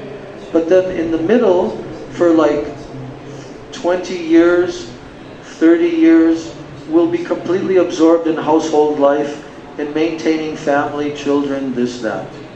So Prahlad, he taught to these boys, don't become entangled in this way. You should serve Krishna. You should develop love for Krishna. And then he told these students that we should chant the holy names of the Supreme Lord. And Prahlad Maharaj began singing. And he began chanting and singing along with the young boys. And they all joined in kirtan right there in the school. What took place then? Shanda and Amarka came back. Then at that time, Hiranyakashipu, that was it. He was finished. He was no longer going to play any games. And he came storming into the room, and now he threatened Prahlad Maharaj.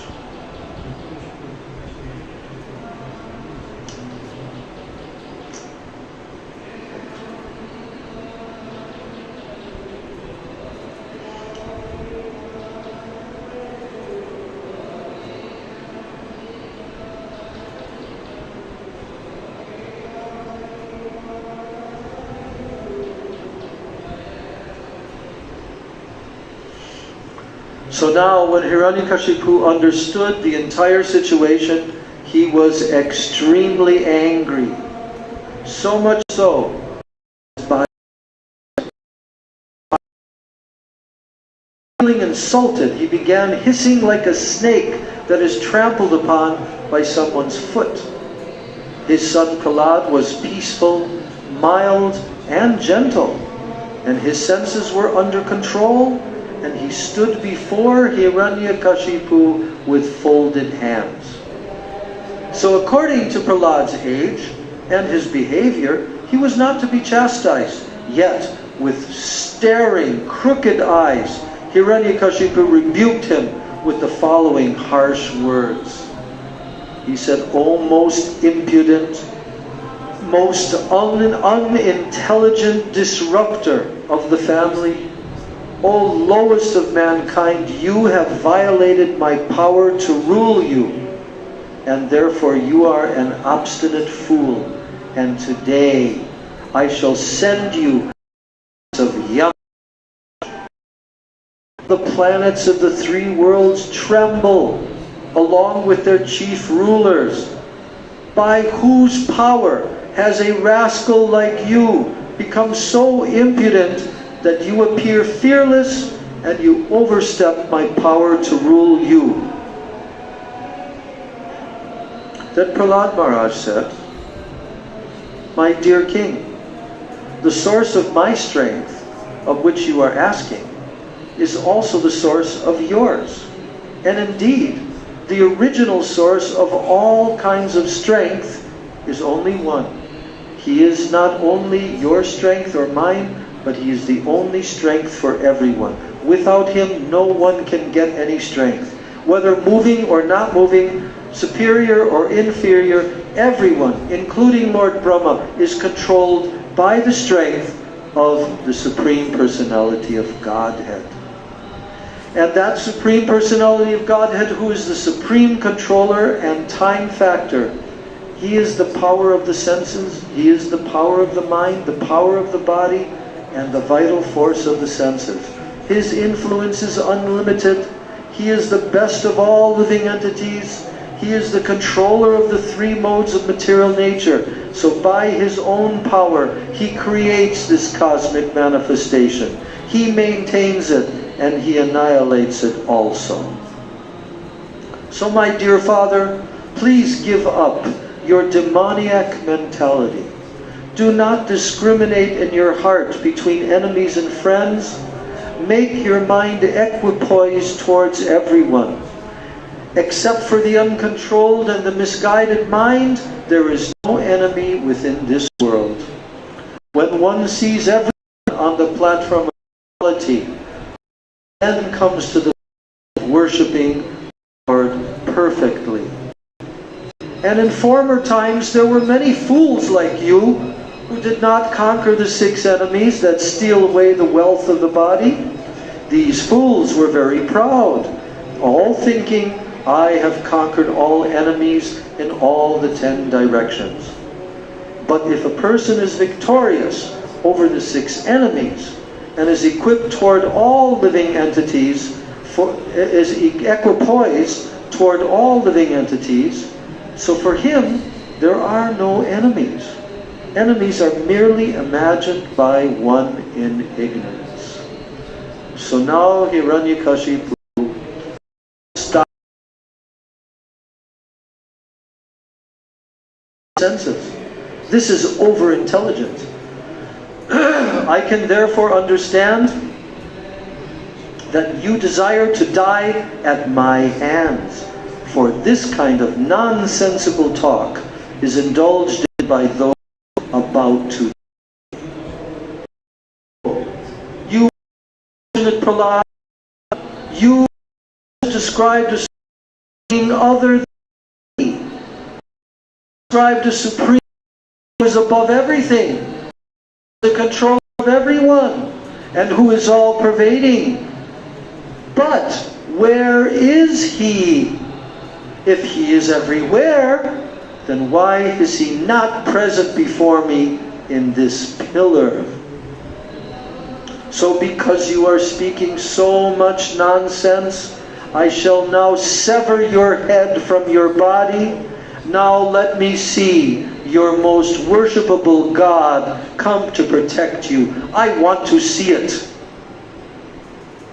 Then being obsessed with anger, Hiranyakashipu, who was very great in bodily strength, chastised his exalted devotee son Prahlad with harsh words, cursing him again and again. Hiranyakashipu took up his sword. He got up from his royal throne, and with great anger he struck his fist against the column. Then from within the pillar came a fearful sound which appeared to crack the covering of the universe. Oh my dear Yudhishthira, this reached the bowl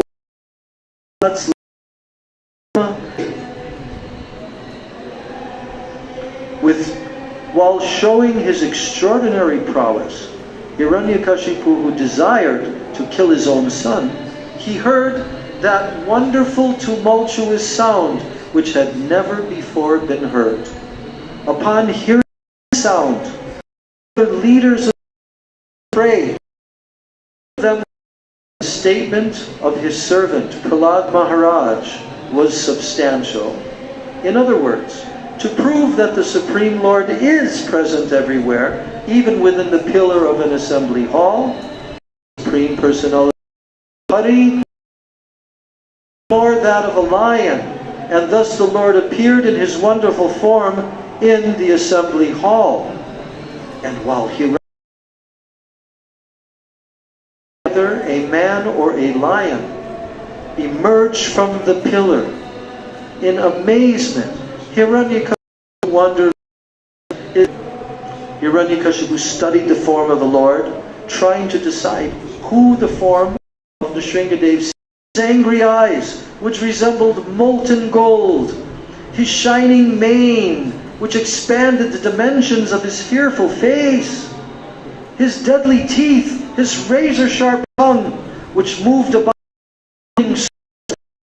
his ears erect and motionless, and his nostrils and his gaping like cave mountain,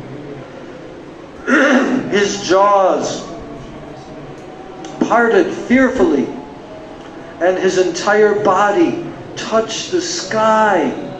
His neck was very short and thick, his chest broad, his waist thin, and the hairs on his body as white as the rays of the moon. His arms, which resembled flanks of soldiers, they spread in all directions as he killed the demons, the rogues.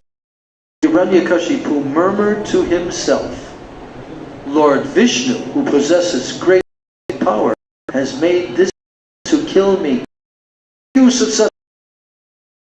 So just as a small insect falls forcefully into a fire, this insignificant creature becomes invisible. When Hiranyakashipu attacked the Lord,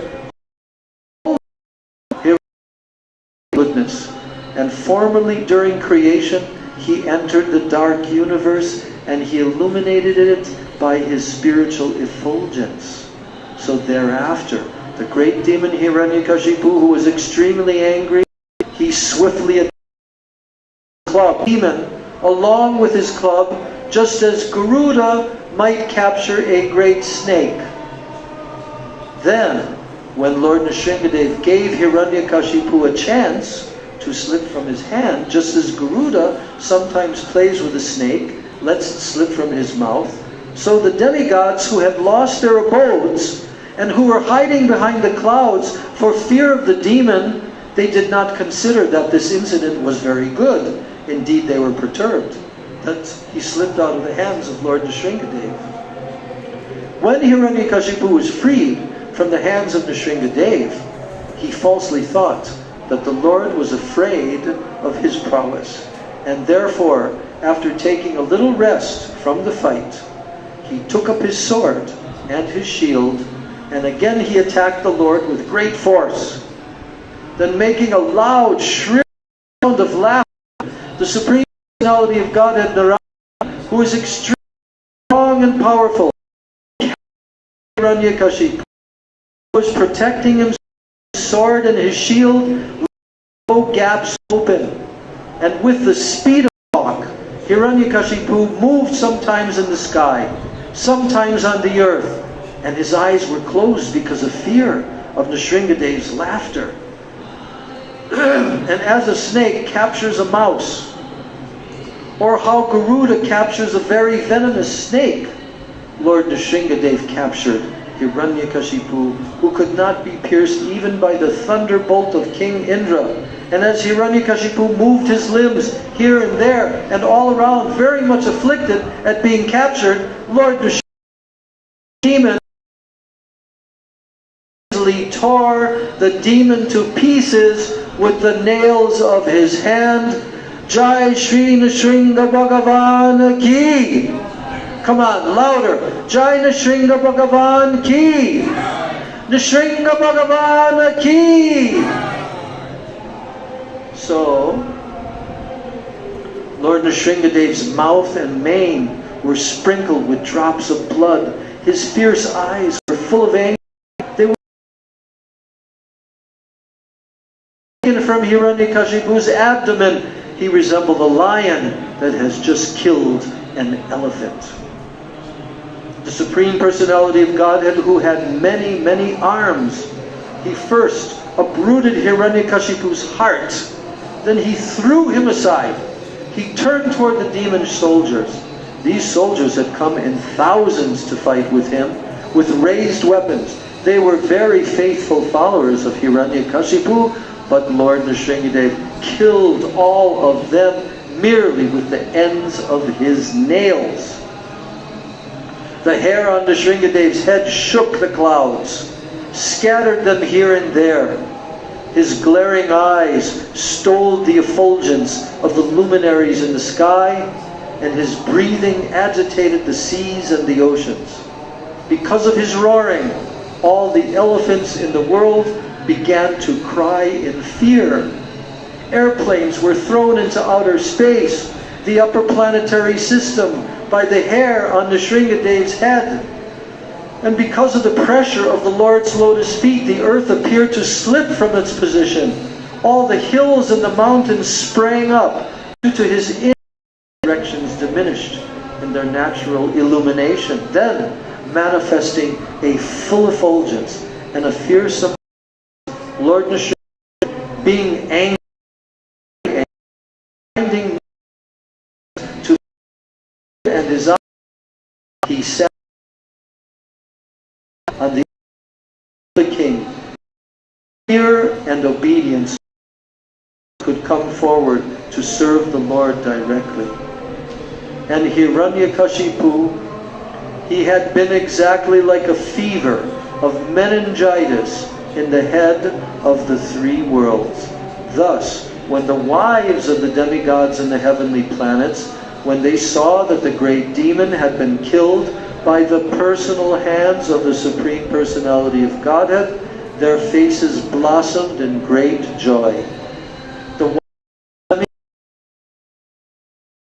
So at that time, the airplanes of the demigods, who desired to see the activities of the Supreme Lord Narayan, they crowded in the sky.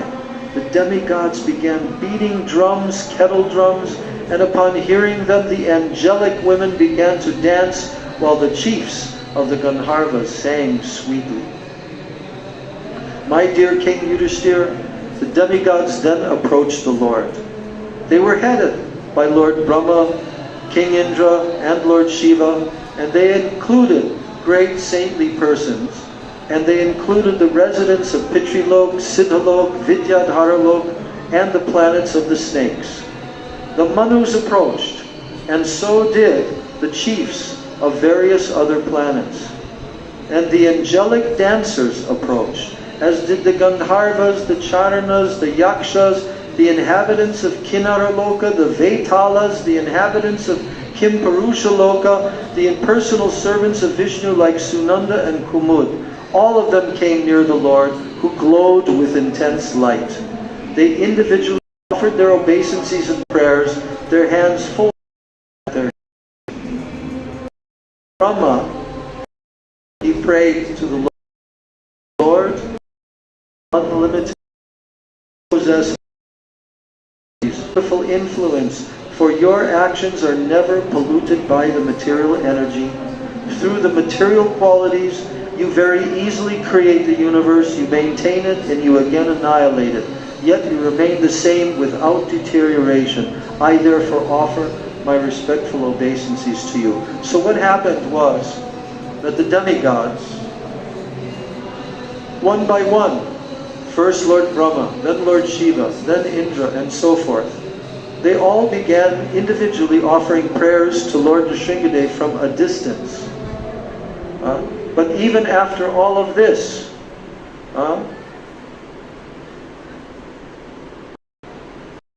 the pitary systems, they all glorified the Lord in their own way. Manus, etc., Japati,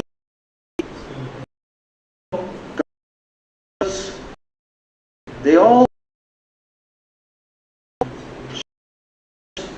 Yakshas, Purushas, Vaitalikas, Kinnaras, and all the associates of Lord Vishnu in Vaikuntha, they offered prayers also.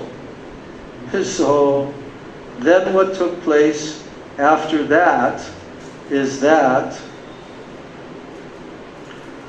they all offered their prayers, but they dared not come forward before the Lord, who at that time was extremely angry. Then the goddess of fortune, Lakshmi Ji, was requested to go before the Lord by all the demigods present, who, because of fear, they could not do so. But even she had never seen such a wonderful and extraordinary form of the Lord, and thus she could not approach him also. Thereafter he requested Prahlad, who was standing very near to him, "My dear son, Lord Nrsingadev is extremely angry at your demoniac father. Please go appease him." Then, although the exalted devotee Prahlad Maharaj was only a little boy, he accepted Lord Brahma's words. He gradually proceeded toward Lord Nrsingadev. He fell down to offer his respectful obeisances with folded hands.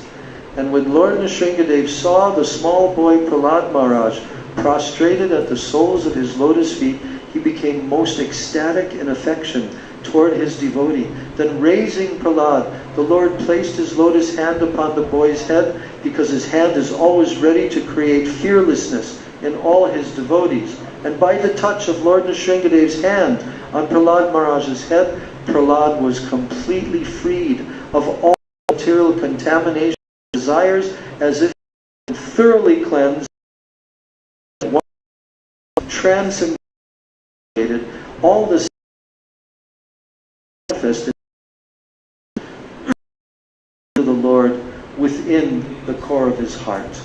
Then Prahlad Maharaj fixed his mind and his vision upon Lord Nrsingadev with full attention in complete trance. Prahlad Maharaj Uvacha.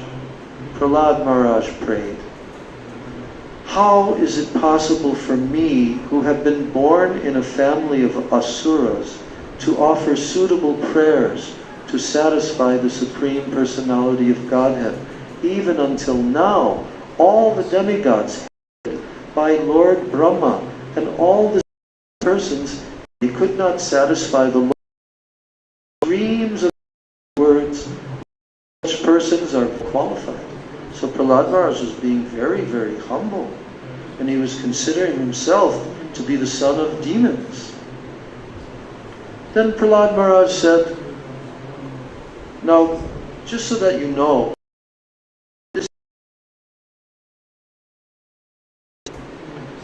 seventh canto describing Prahlad Maharaj. And the ninth chapter is entitled, Prahlad Pacifies Lord Nrsingadev with Prayers. That's what we're beginning to read right now. That chapter has 55 shlokas in that. But the final chapter, chapter is titled God the Best Amongst the Devotees. And that chapter is describing how Prahlad continued to satisfy Lord Nrsingadev, and he offered many prayers, very highly devotional prayers to Lord Nrsingadev. This is why our acharyas wanted to hear these prayers. This is why Chaitanya Mahaprabhu wanted to hear, because he is praying in absolutely pure devotion with extreme humility. And so that chapter finalizes the whole story. Yes.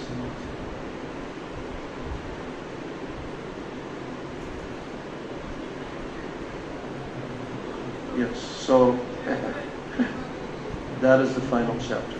So what I'm going to do is I'm only going to read a few more verses to complete.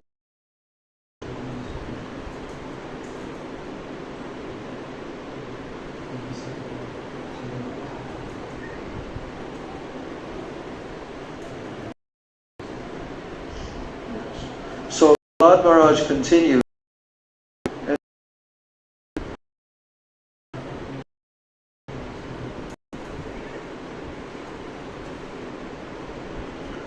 He says, one may possess wealth, and a person may possess an aristocratic family.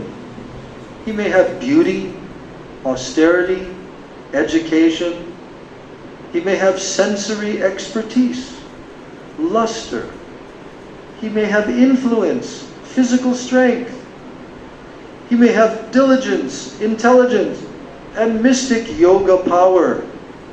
But my Lord, I think that even by all these qualifications, one cannot satisfy you, the Supreme Personality of Godhead.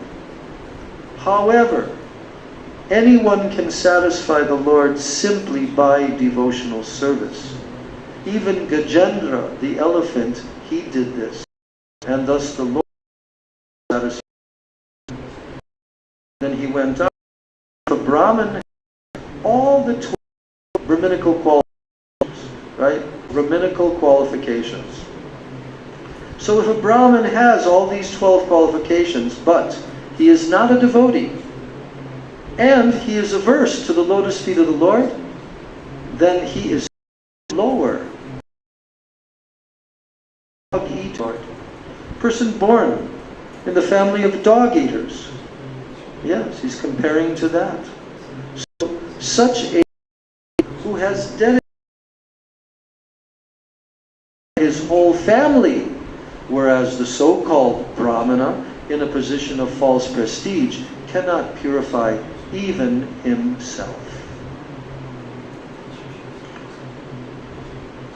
Then he told that the Supreme Lord, Personality of Godhead, is always fully satisfied. Aram Attakam. He's always fully satisfied in himself. And therefore, when something is offered to him, then the offering by the Lord's mercy is for the benefit of the devotee. Because the Lord does not need service from anyone. So to give an example, if one's face is decorated, then the reflection of one's face in a mirror, then it is also seen to be decorated. So therefore, although I was born in demoniac family, I may without a doubt offer prayers to the Lord with full endeavor, as far as my intelligence allows. So anyone who has been forced by ignorance to enter the material world, he may be purified of material life if he offers prayers to the Lord and hears the Lord's glories. O my Lord, all the demigods headed by Lord Brahma, they are sincere servants of your Lordship, who are situated in a transcendental position. Therefore, they are not like us. Prahlad and is considering himself the son of a demon. Your appearance in this fearsome form is your pastime for your own pleasure, and such an incarnation is always meant for the protection and for the improvement of the universe. My Lord Nrsingadev, please therefore cease your anger now that my father, the great demon Hiranyakashipu, has been killed. Since even saintly persons take pleasure in the killing of a scorpion or a snake, all the worlds have achieved great satisfaction because of the death of this demon. Now they are confident of their happiness, and they will always remember your auspicious incarnation in order to be free from all fear. My Lord, who are never conquered by anyone, I am certainly not afraid of your ferocious mouth and your tongue, your eyes bright like the sun, or your frowning eyebrows. I do not fear your sharp pinching teeth, your garland of intestines, your mane soaked with blood, your nails which are meant to kill your enemies. O most powerful, insurmountable Lord, who are kind to the fallen souls, I have been put into the association of demons as a result of my activities, and therefore I am very much afraid of my condition of life within this material world. When will that moment come when you will call me to the shelter of your lotus feet, which are the ultimate goal for liberation from conditional life? O Great One, O Supreme Lord, because of combination with pleasing and displeasing circumstances, and because of separation from them, one is placed in a most regrettable position, within heavenly or hellish planets, as if burning in a fire of lamentation. And although there are many remedies by which to get out of miserable life, any such remedies in the material world are more miserable than the miseries themselves. Therefore, I think that the only remedy is to engage in your service. Kindly instruct me in such service. O my Lord Nrsingadev, by engaging in your transcendental service in the association of devotees who are liberated souls, Hangsas, I shall become completely uncontaminated by the association of the three modes of material nature, and I will glories in his disciplic succession, and in this way I shall undoubtedly be able to cross the ocean of nescience. Now, in this way, Lord Nrsingadev Prahlad Maharaj continued with his prayers to Lord Nrsingadev. And his prayers continue all through this chapter with so many transcendental, wonderful spiritual instructions which we should separately study on our own to get the full benefit of observing Nrsinga Chaturdashi and going to take the darshan of Lord Nrsingadev. We must hear the instructions of Prahlad Maharaj. But now time is running out. Dusk is coming. Very soon will be the appearance of Lord Nrsingadev. So what I want to do is jump to the end of this chapter, which comprises 55 verses, and now we're only on verse 19. And I want to go on to the 10th chapter, in which Prahlad Maharaj, one of Prahlad Maharaj's most wonderful prayers to Lord Nrsingadev. And this particular verse, 7.10.8,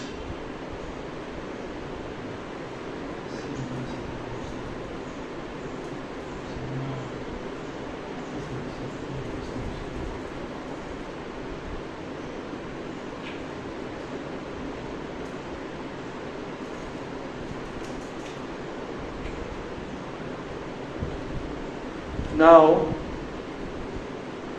although Prahlad Maharaj was only a boy when he heard the benedictions offered by Lord Nrsingadev, Lord Nrsingadev wanted to give him benediction.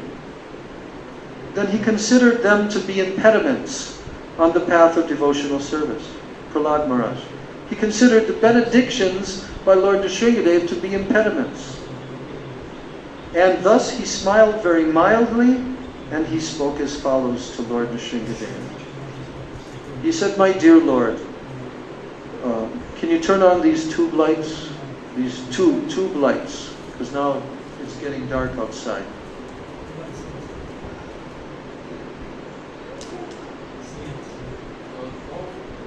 On, tube, the long lights.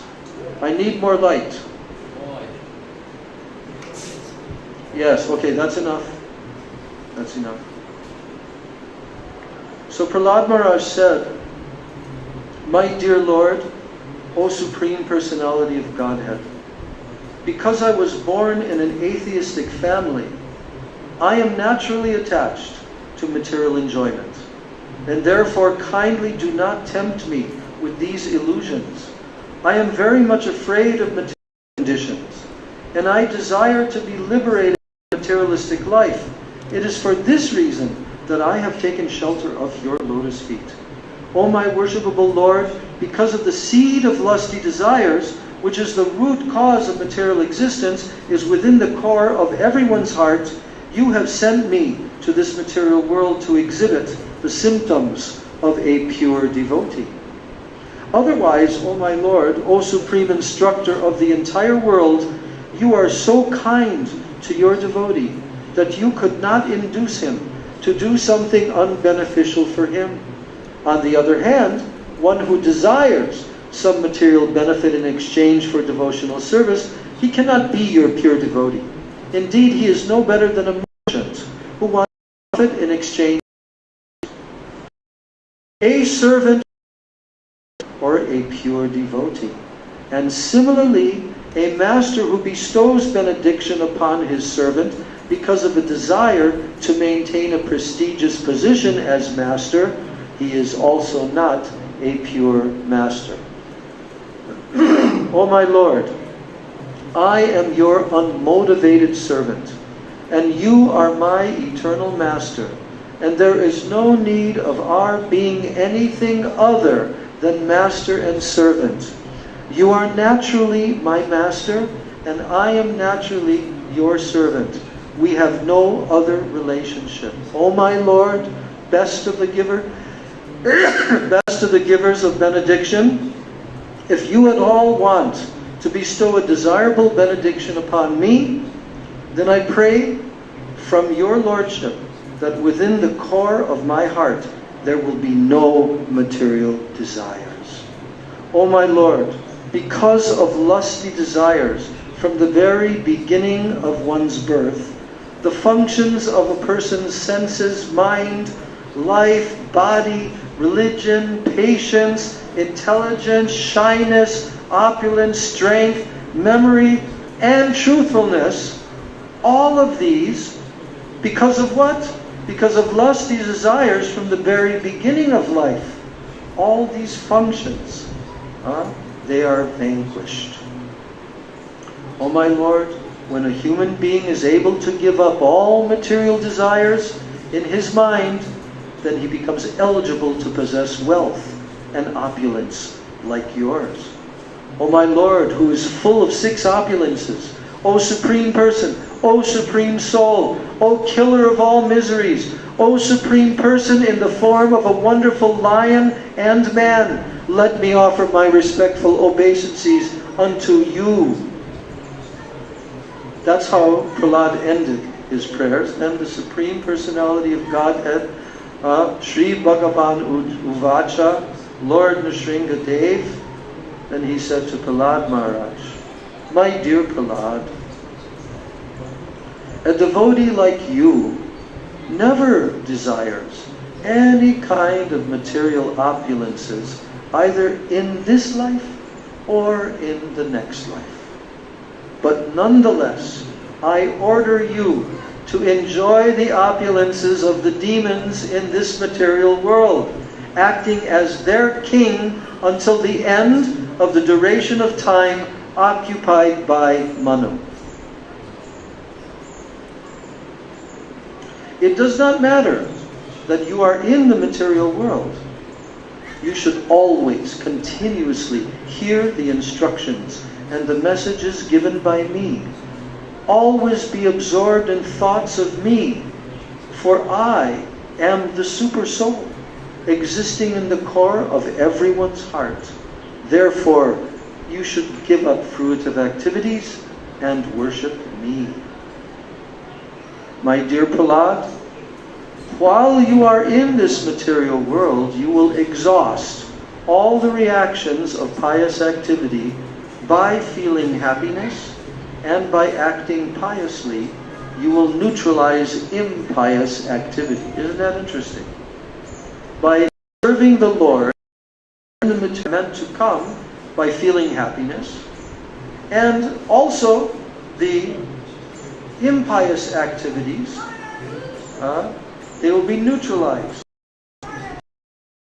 Because your activities will be sung in the upper planetary systems, and being fully freed from all bondage, you'll return home back to Godhead. And one who always remembers your activities, and also my activities, and who chants the prayers that you have offered, that person becomes free in due course of time from the reactions of material activities.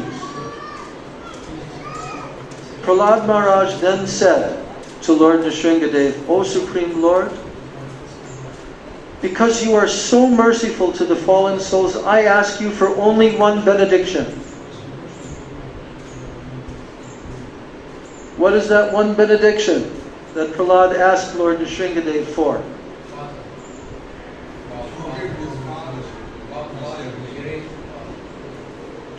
Prahlad said to Lord Nrsingadev, I ask you for only one benediction. I know that my father, at the time of his death, he had already been purified by your glance upon him. But because of his ignorance of your beautiful power and your supremacy, he was unnecessarily angry at you, falsely thinking that you were the killer of his brother. Thus he directly blasphemed your lordship, who are the spiritual master of all living beings. And he committed heavily sinful activities directed against me, your devotee. I wish that he be excused for these sinful activities. Then, the Supreme Personality of Godhead, Lord Nrsingadev, my God, O most pure, O great saintly person, your father has been purified. Not only him, but also along with 21 forefathers of your family. They've all been purified. Because you were born in this family, the entire dynasty has been purified. 21 generations.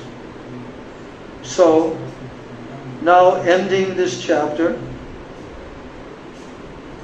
whenever and wherever there are peaceful, equipoise devotees who are well behaved and who are decorated with all good qualities, that place and even the dynasties that are there, even if they are condemned, they all become purified. Wherever exalted devotees stay, not only they and their dynasties, but the entire country is purified. Gaur Prem Anandi Hari.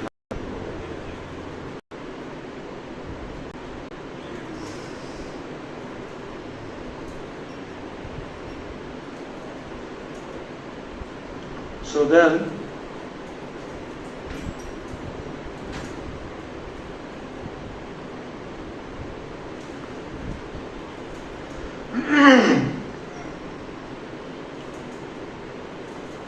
so now Narada Muni is telling King Yudhishthira that everything you ask about me, about how Shishupal and others attained salvation, although they were inimical, it has now been explained to you by me.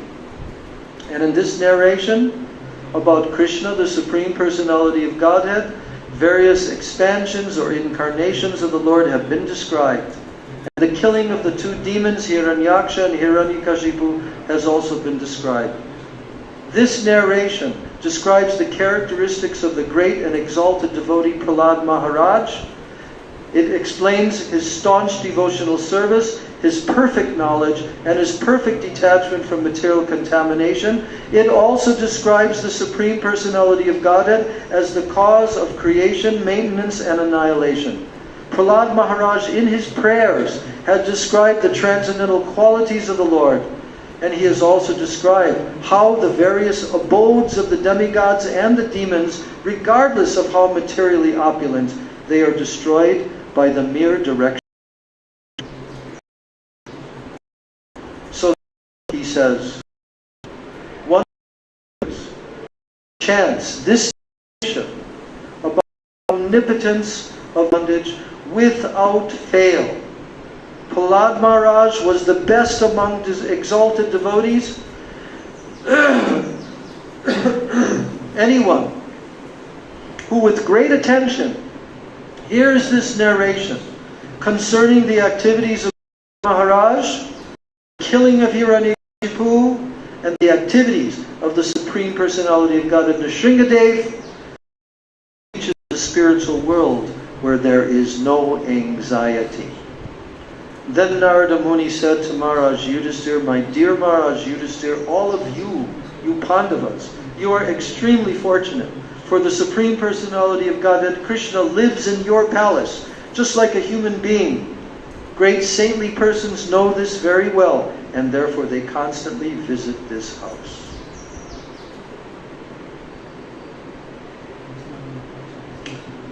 Yes, so this is how Narada Muni completes this narration in this chapter. But at the end of this chapter, he mentions another pastime which is not completely connected with this to complete the chapter. So now we have sat here on Nrsinga Chaturdasi day in this assembly of the Vaishnavas, everyone listening very nicely, carefully, although it's been a rigorous performance of hearing and chanting. But nevertheless, it's very fruitful because we have succeeded to try our best to summarize and to describe these 10 chapters. There's a lot that has been left out. You actually have to read the chapters yourself, and especially the chapters of the prayers of Prahlad Maharaj, to study them. And also the purports of our Srila Prabhupada are wonderful purports, where he's depth of live here. So we could get on a rickshaw and we could travel in 30 minutes to the very place where Lord Nrsingadev himself is personally present in Navadvip Dham, and take darshan of him in the form of Lord Nrsinga Bhagavan, who also has the form of Lord Nrsingadev. That deity is millions of years old.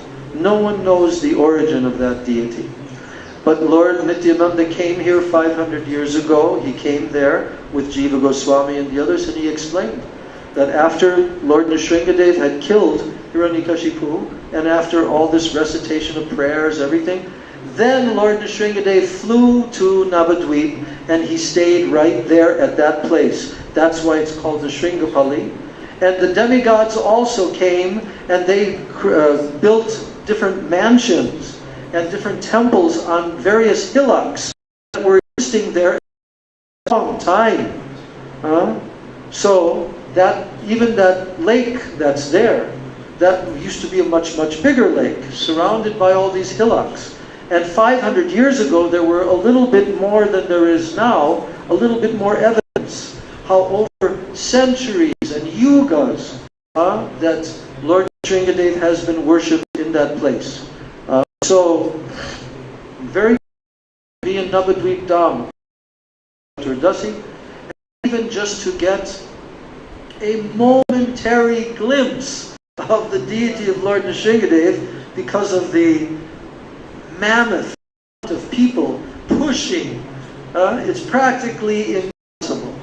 But somehow or other, we got some little tiny momentary glimpse handed a donation from the side to the pujari, and he handed back a beautiful tulsi garland that had been offered to Lord Nrsingadev. Yes. So our human form of life is successful, that we are now here and we are practicing, we are trying to practice bhakti under the guidance of Hari, Guru and Vaishnavas in this most powerful spiritual abode of Sri Chaitanya Mahaprabhu, which in the Kali Yuga is the supreme transcendent. Will become in comparison with this Navadvip Dham. That is the prediction of Nityananda, who predicted this in the Navadvip Dham Mahatmya. So we offer our obeisances at the lotus feet of our Guru and our Guru Varga and all of our Gurus and our Rupanuga Guru Varga. We offer our obeisances at the lotus feet of Sri Gauranga Mahaprabhu, of the Sri Panchatattva, of all of the transcendental devotees of Sri Chaitanya Mahaprabhu, all of the Gaura Bhaktas. We offer our obeisances at the lotus feet of Sri Sri Radha and Krishna in Braj, who are surrounded by their loving servants, their gopi servants, like Lalita Vishaka and multitudes of other gopis. At the Lord Nrsingadev, his appearance, he will protect Vigna Vinashana, the one who destroys all the obstacles on the pathway of bhakti. So certainly today has been a very powerful day, and our hearts have been purified by this narration, and that we can always strive to become pure devotees and one day become transcendental eternal associates of the Supreme Lord Sri Krishna in Braj and in Navadvip Dham, in the eternal spiritual world Goloka Vrindavan. Gaur Prem Anande Hari Hari Bol. Shri Nrsinga Bhagavan Ki Jai. Grantaraj Srimad Bhagavatam Ki Jai. Shri Prahlad Maharaj Ki Jai. Shri Nrsingadev Ki Jai. Lakshmi Nrsinga Ki Jai. Samaveta Bhakta Vrinda Ki Jai. Samagata Gaura Bhakta Vrinda Ki Jai. Shri Shri Nitai Gaur Prem Anande. Hari Hari Bol. Hare Krishna Hare Krishna Krishna Krishna Hare Krishna Hare Krishna Krishna Krishna Hare Hare Hare Rama Hare Rama Rama Rama Hare Hare Hare Rama Hare Rama Rama Rama Hare Hare Hare Krishna Hare Krishna Krishna Krishna Hare Hare Hare Rama Hare Rama Hari Bol Hari Bol Nitai Gaur Hari Bol Hari Bol Hari Bol Hari Bol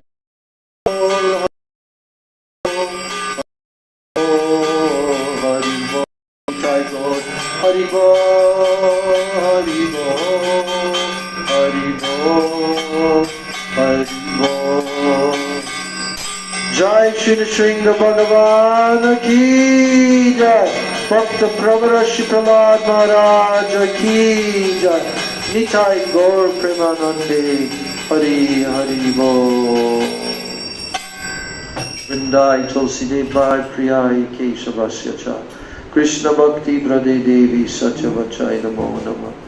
Vancha Kalpa Tarubhyascha Kripa Sindhubhya Evacha Patitanam Pavanebhyo Vaishnavebhyo Namo Namaha.